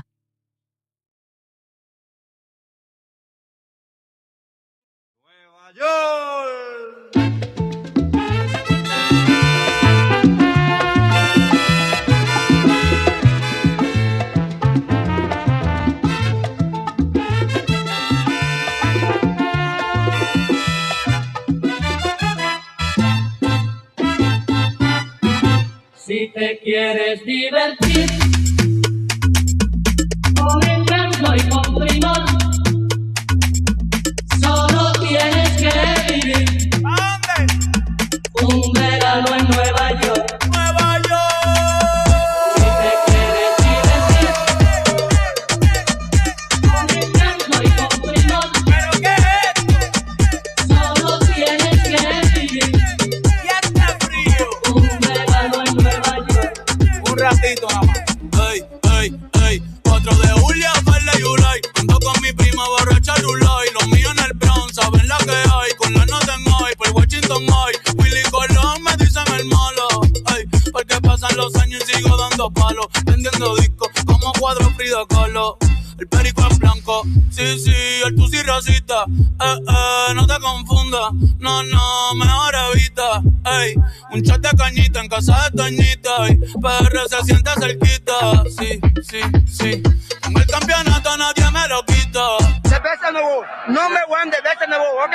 Puerto Rico. Como Bad Bunny va a ser rey del pop, ey, con reggaeton y dembow, ey, con reggaeton y dembow, sí, con reggaeton y dembow. Como Bad Bunny va a ser rey del pop, ey, con reggaeton y dembow. Ba, hemen ari gara Bad Bunny entzuten, eta tira, balen ere esan dizuegu, Super Bowlaren ekitaldi horren inguruan ariko ginela. Badakigulako batetik Bad Bunnyk kantatu duen horrek karga politiko ikaragarria duela, segituan entzungo dugu berriro, bueno, ba, lo que le pasó a Hawaii kantu hori, baina karga politiko horren gehigarri, bueno, Lady Gaga kantatzen izan zuen, ez ustekoa izan zen, milioika eta milioika pertsona ari begira, mundu guztia ara begira, eta mezua ezinbestean Trumpen politiken eta Trumpen bueno, ba gobernuaren aurkako mezu bezala ere irakurri delako. Pentsa irakurri, Trump bera ere gozo dago gertatu den honekin. Azken asteetan asko izan dira Bad Bunnyren bizitza arriskuan dagoela ere adirazi duten. Bueno, ba eduki sortzaileak azkeneko Grammy sarietan ikusi genuenean itxura guztia dauka. Bere trajearen azpian, txaleko antibalas delako horietako bat zuela, segurtasun neurri bereziak, etzela inorrekin eseri berak etzuelako nahi inora arriskoan jarri, baina horrek ez du nolabait kokildu Puerto Rikarra, ze atzokoa uste dut badela, diodan bezala goiuri june, pixu politiko handiko une bat, eta, nolabaitek lo que pasó en Hawái o lo que le pasó a Hawái kantua ezagutzen espalin badu, segituan entzungo dugu, eta bertan esaten da, ez dut nahi Puerto Rico zuri egitea, Hawairi egin zioten gauza berbera, eta beraz, pixu politiko handia duen kantua ere bada. Giro horretan kokatu dezakegu nolabait, atzoko ekitaldia, uste duelako horrek duela nolabait lerroburu guztietan pixu nagusia, ikuskizuna ikaragarria, Lady Gagaren ez usteko agerpena berarekin kantatzen, horrek ere pixu politiko igarria ematen dio. Ez da artista bakarraren erabakia. Uste dut, artearen eta Grammy sarietako sarietan ere ikusi genuen, saritu ia denek izan zutela Trumpen administrazioaren aurkako mezurik euren diskursuetan. Hauxe kontestua atzokoari dagokion, ez dakite nola bizi ikusi edo aztertzen duzuen zuek. Lehenengo gauza azaldu behar du zer den Super Bowla. Super Bowla zer den azaldu, horrek esaten digulako zergatik den garrantzitsua horrelako ekitaldi batean, egian egun indarrean dagoen gobernuaren aurkako mezuak igortzea. Super Bowla da Amerikako estatu batuetan kirolaren bitartez, patriotismoari egiten zaion gorazarrearen adirazle nagusia. Super Bowl hau da, Amerikako estatu batuetako Amerikar Futbol Profesionaleko Liga den NFL-ko txapelketako azken partidari ematen zaion izena. Telebista bidez eskaintzen dute, eta urte osoan audientzia gehien izaten duen ekitaldia da, estatu batuetan, eta baita beste herrialde batzuetan ere, horrela. Mundu mailan geroz eta indarre gehiago hartzen ari dena.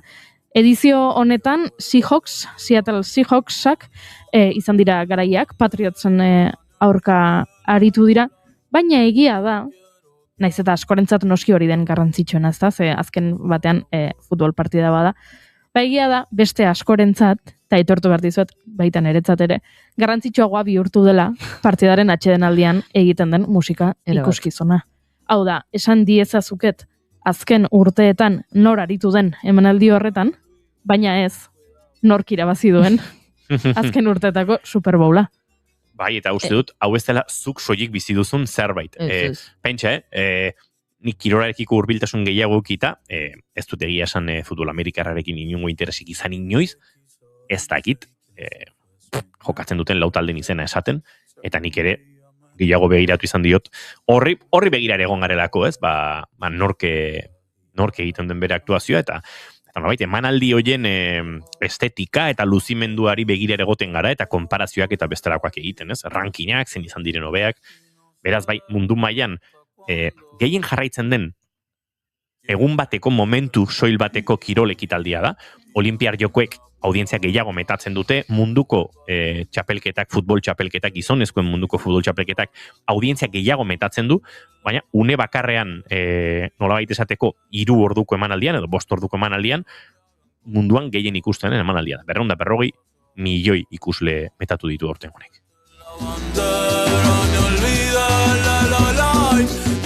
Eta urtengo egokitu zitzaion bat baniri, eta hasi zen bere emanaldia pantailan esaldi bat gaztelaniaz. Horrekin jada bere asmoak, ez? Erakusten zituen, etzela izango zerbait estatu batuar ingeles zuri baten emanaldi bat, ez? Gaztelaniaz abitu zen bere showa, pantaila batean gaztelaniazko esaldi bat, bera zuriz jantzita, bide batez Zarako arroparekin, Zarak egin dio jantzia, pentsatzen dut, arropa aukeratzerakoan ere nahiko zutela, agian sorkuntza estatu batu arretetik aratago doan zerbait bilatu, eta bakizu Zara jatorriz Galiziarra dela. Zaraz jantzita, txuriz jantzita agertu zen, baloiarekin eskuan, eta inguruan, dantzariak Amerikako banderekin eta Amerikako banderekin hemen lehenengo aldarrikapen garrantzitsua.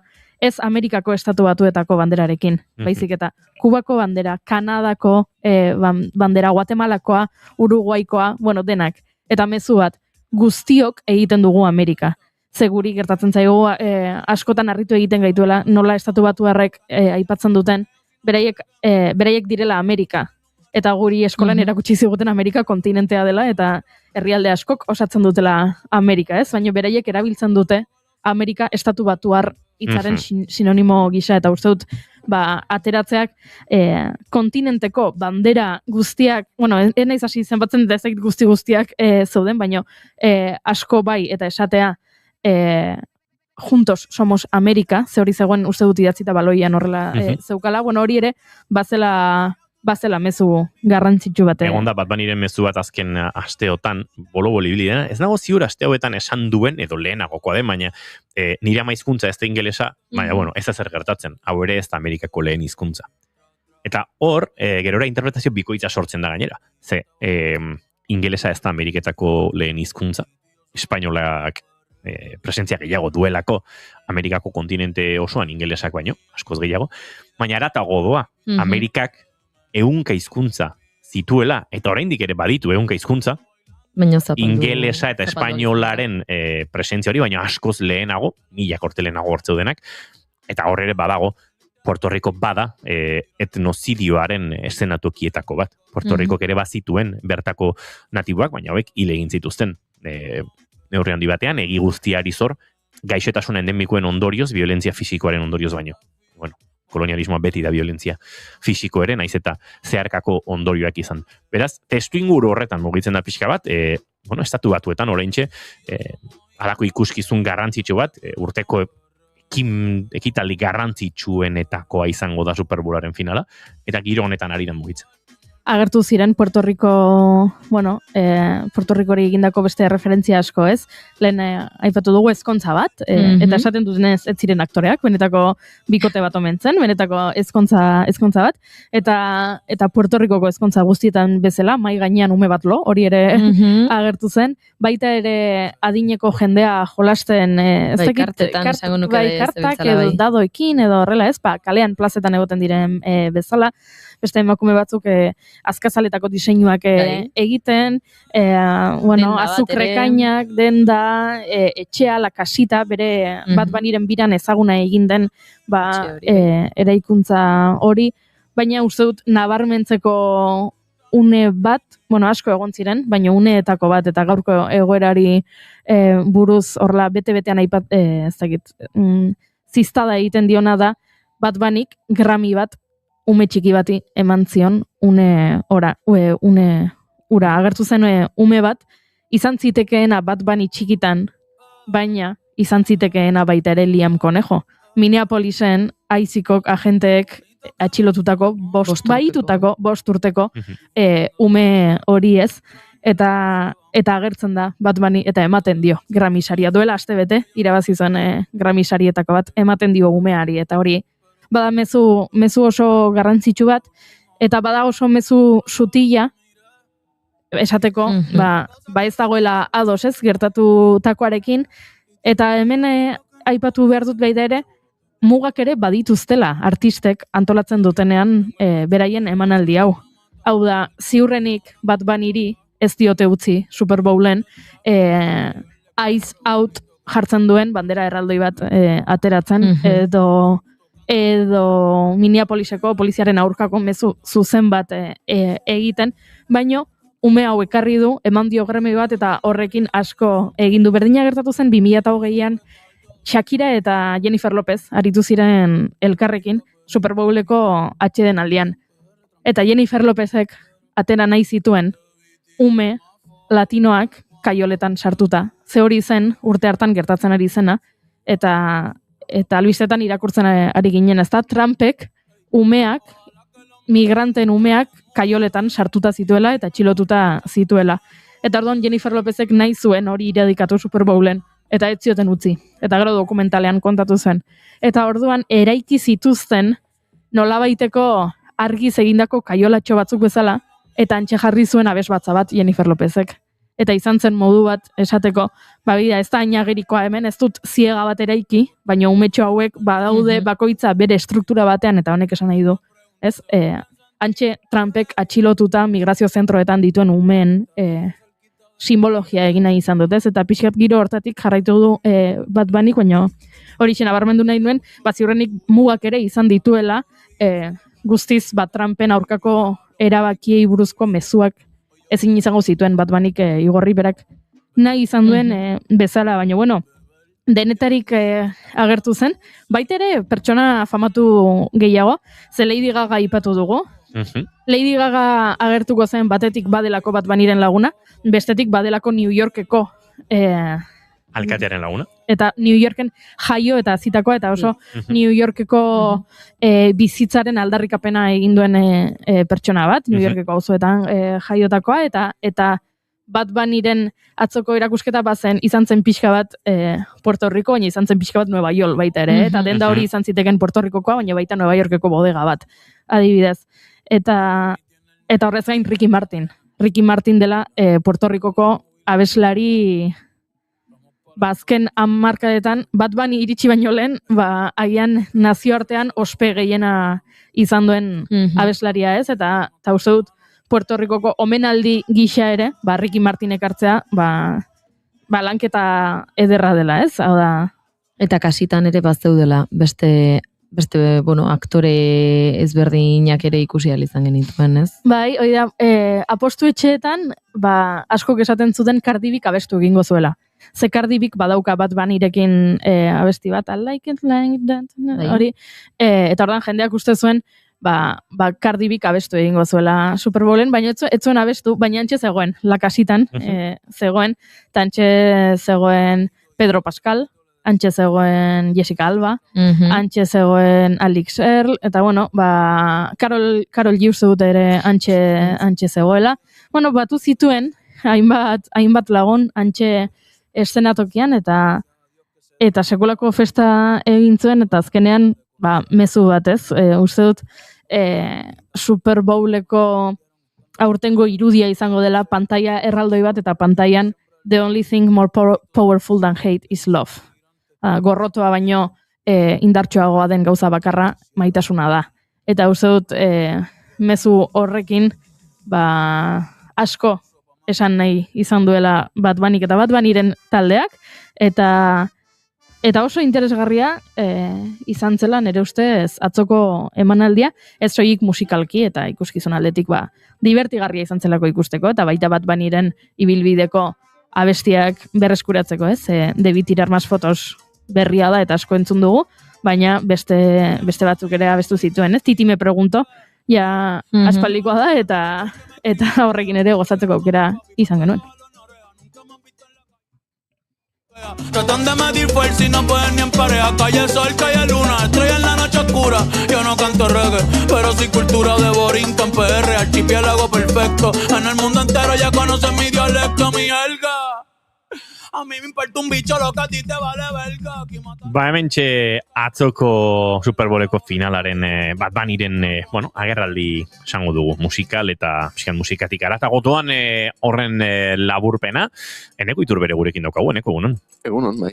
Bueno, hemen laukota osatuko dugu, eta puri-purian tartean murgiluko gara, gaur nahi baduzue, la mudanza honen giroan. Mami, el día que traigan a Otto, en la caja la bandera azul clarito, y que recuerden que siempre fui yo, siempre fui Benito.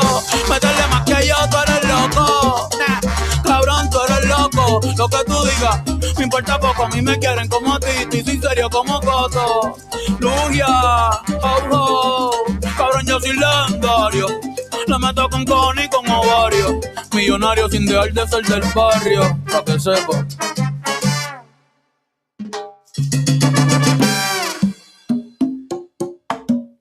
Entzuleo goizeko 11:46 minutu ditugun honetan, murgildu egingo gara. Puri-purian tartean, eta puri-purian tartean murgiltzeko, hainbat proposamen ekarri ditugu zuentzako. Dagen, Eneko Iturbe zerorre hasiko zara? Bai. Fina zure proposamena. Nik ekarri duna nahiko ezoikoa da, nik ustet, orokorrean ekarri degun gauzak kontuan hartuta. Nik gaur ekarri dut animaziozko film bat eta japoniarra gainera. izena du Look Back. Euskaraz itzulita, atzera begiratu. Eta ekarri dut zergatikan badulako mezu filosofiko bat agian beste pelikula askok ez daukatena. Eta, bueno,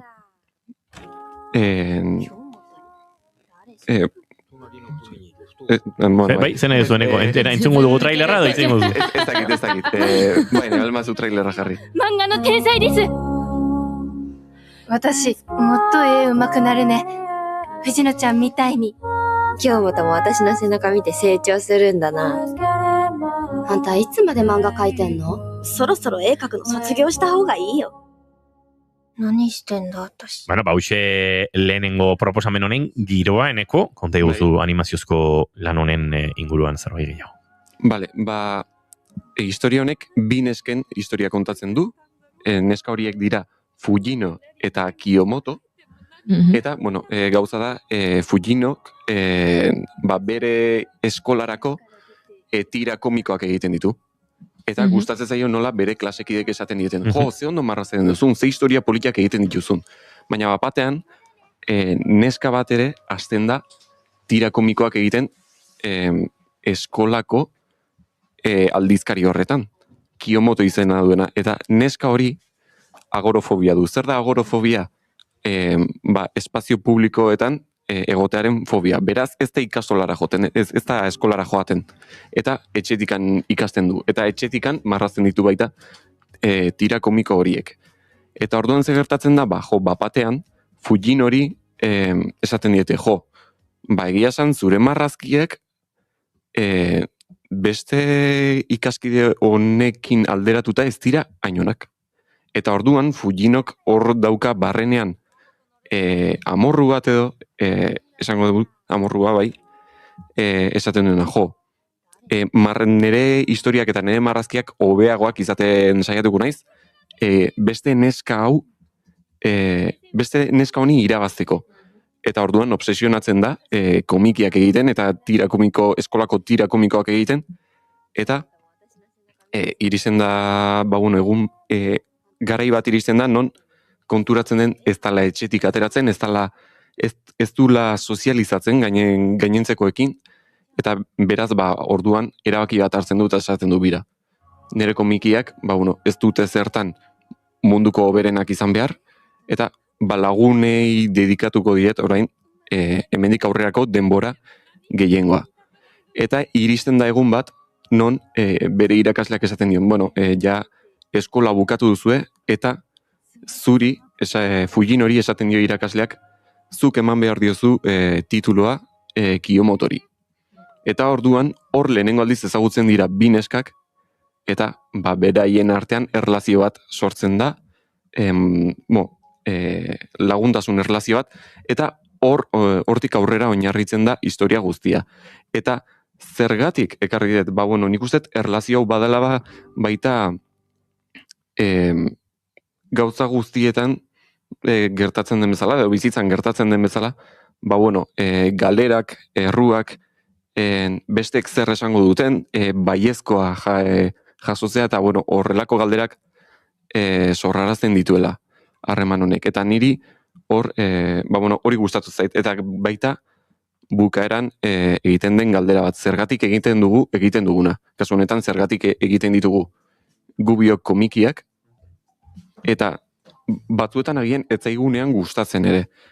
Eta orduan, niri hoi gustatzen zait, eta baita, ateratzen den erantzunetako bat, nik atera detena, beraiek esaten dutenarekin konparatuta da, arteak hitzak irizen ez diren tokira iristeko almena duela. Eta, horregatik gustatu zait, baduelako, nolabite, mezu filosofiko bat, eta badu pentsarazteko, pentsarazi egiten du pertsonaiak, ikusleak barkatu, eta horregatik ekarri dut. Eta gainera, pelikula nahiko motxa da, ordu eta eskas, eta Prime Videon dago.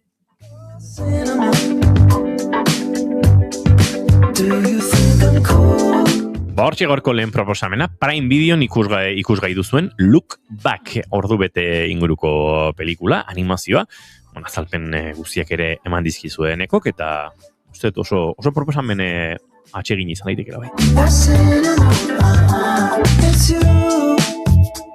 Tira, banik joan den astean proposamena banuen eta azkenean ezin izan nuen kontatu eta gaur kontatuko dizuet.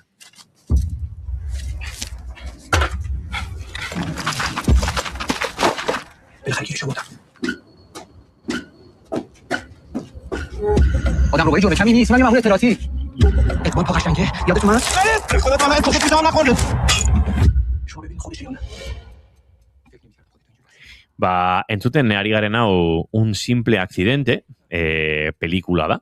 Nik pelikula bera proposatu nahi dizuet, filminen dago ikusgai, duela egun pare bate iritsi da filminena, nik zerbait lehenago ikusteko aukera izan dut, baina horten entzuletako batzuk akaso Donostiako zinemaldian ere ikusteko aukera izango zuten, hain zuzen ere Perlak sailean egontzen lanetakoa izan delako.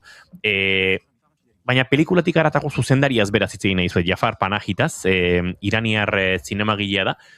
Iraniar zinemagile da, kulturgile asko bezala kartzelean egondakoa eta kartzeletik sortutakoa da. Panaji bada, laugarren zuzendaria esaterako Kango urrezko palmondoa, Veneziako urrezko lehoia eta Berlin urrezko hartza lortzen dituena.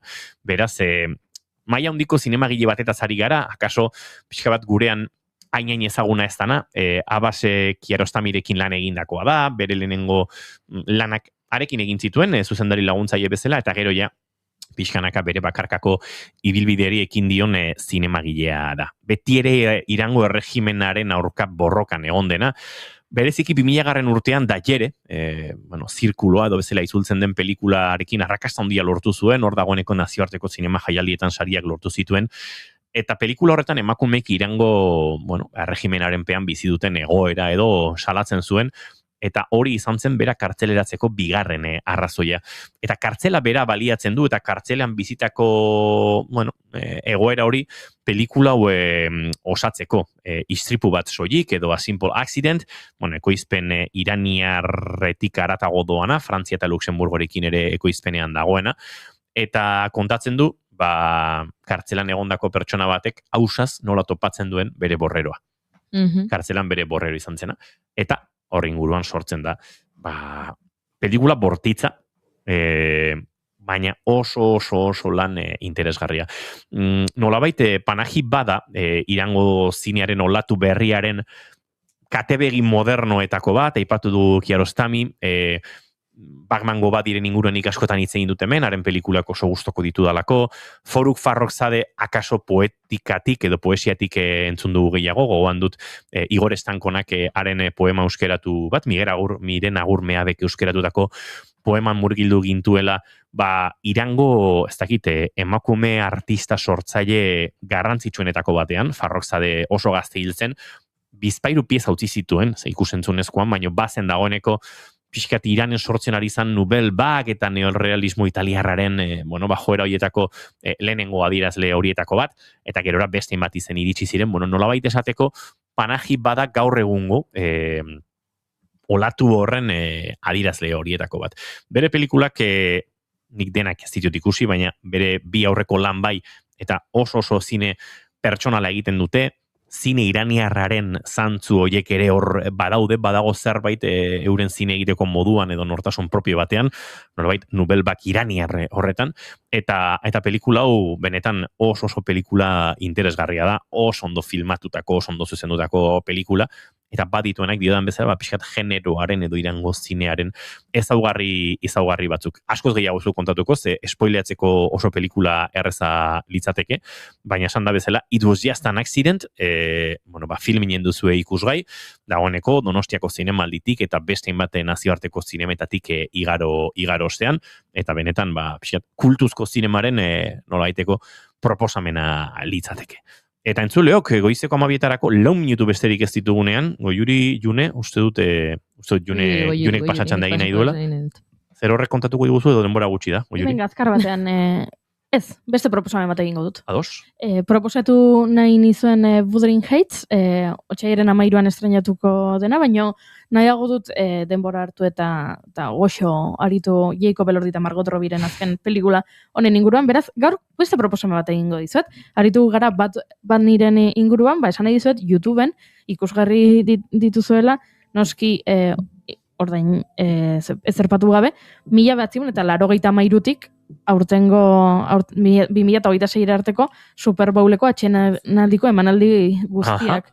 83an Michael Jackson izan zen, gero tartean daude, ez dakit 2001an Britney Spears eta Aerosmith aritu ziren, 2004an Janet Jackson, 2005an Paul McCartney, 2013an barkatu Beyoncé, eta hori da nere gustokoena, hori gomendatuko dizet 2013ko Super Bowleko atxedenaldiko showa.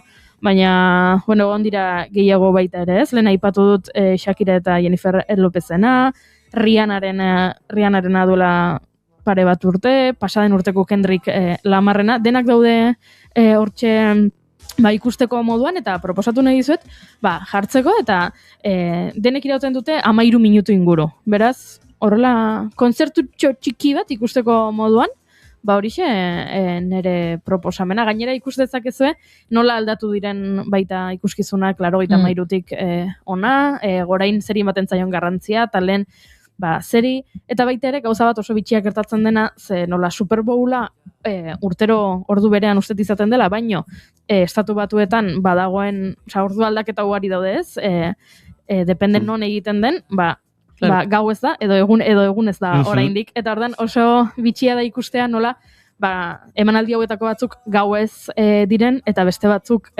egunez, bat banirena atzo, egunez izan zen, baino beste batzuk, nik aipatu dudan Beyoncéren ura gau ez izan zen, eta asko aldatzen da hori, baino, bueno. Pasaden urtean ere guztet gau ez izan zela. Bai. Entzuleok, gure esan barri zugu, nik proposamen honi gehituko nioke, jake Super Bowl eta Bat Bunnyren giroan ibili garen, askotan aipatu dut, baina uste dut, film laburretarako joera gutxi daukagunez, inor gero ez diara kasurik egiten. Bat Bunnyren joera politikoa eta berazken diskoaren ingurune politiko hori ulertzeko, Debi tirar más fotos film laburra YouTubeen dago ikusgai, korto puxka da, faktura tekniko ikaragarria duena, bereziki pixkat ulertzen laguntzen duenaren, nondik nora kantu horietan, disko horretan, eta bere joera politiko honetan dagoen sakontasun edo inguru giro hori. Eta hau esan da, minutu bat besterik ez, Maskaken azken lana ere kalean da, eta guke oraintxe Dolua entzuteko aukera izan dugu azken minutu hauetan, oraindik minututxo pasatxo, Dolua entzuten jarraitzeko. Junior Romatet Ibarguren, datorren hastean ez dugu elkar ikusiko, beraz 2 aste barru. Hori da, 2 astean arte. Eneko uste duzu bihar etzi eta horrengoan egunero ikusiko duela entzuleak. Entzuleok nik agurtu bartzaituztet egun batzuetarako. Joko Olimpikoetan izango naiz datozen egunetan, Lukas Egibar eta Álvaro Romero snowboardlariak jarraitzen Milano Cortinadan pezoko jokuetan. Baina eta guziz ere, tarteka handik bada ere, entzungo nauzue, Goiure Zizarandia, bihar hemen kontrola hartu beharko duzu. Noski. Bagoaz entzuleok, bihar gehiago goizeko 11:05 hementxe, naiz irratian bigarren kafe hartzeko moduan. Oraintxe informazioaren txanda eta musikaria ondoren, gure uinetan.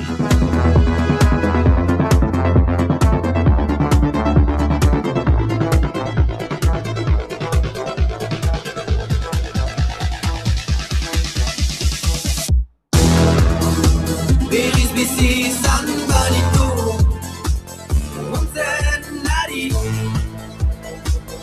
Niren eguna Norat eskapatu zidan Bezpizten nari Zaizkit bedua Bezpizten nari Zaizkit bedua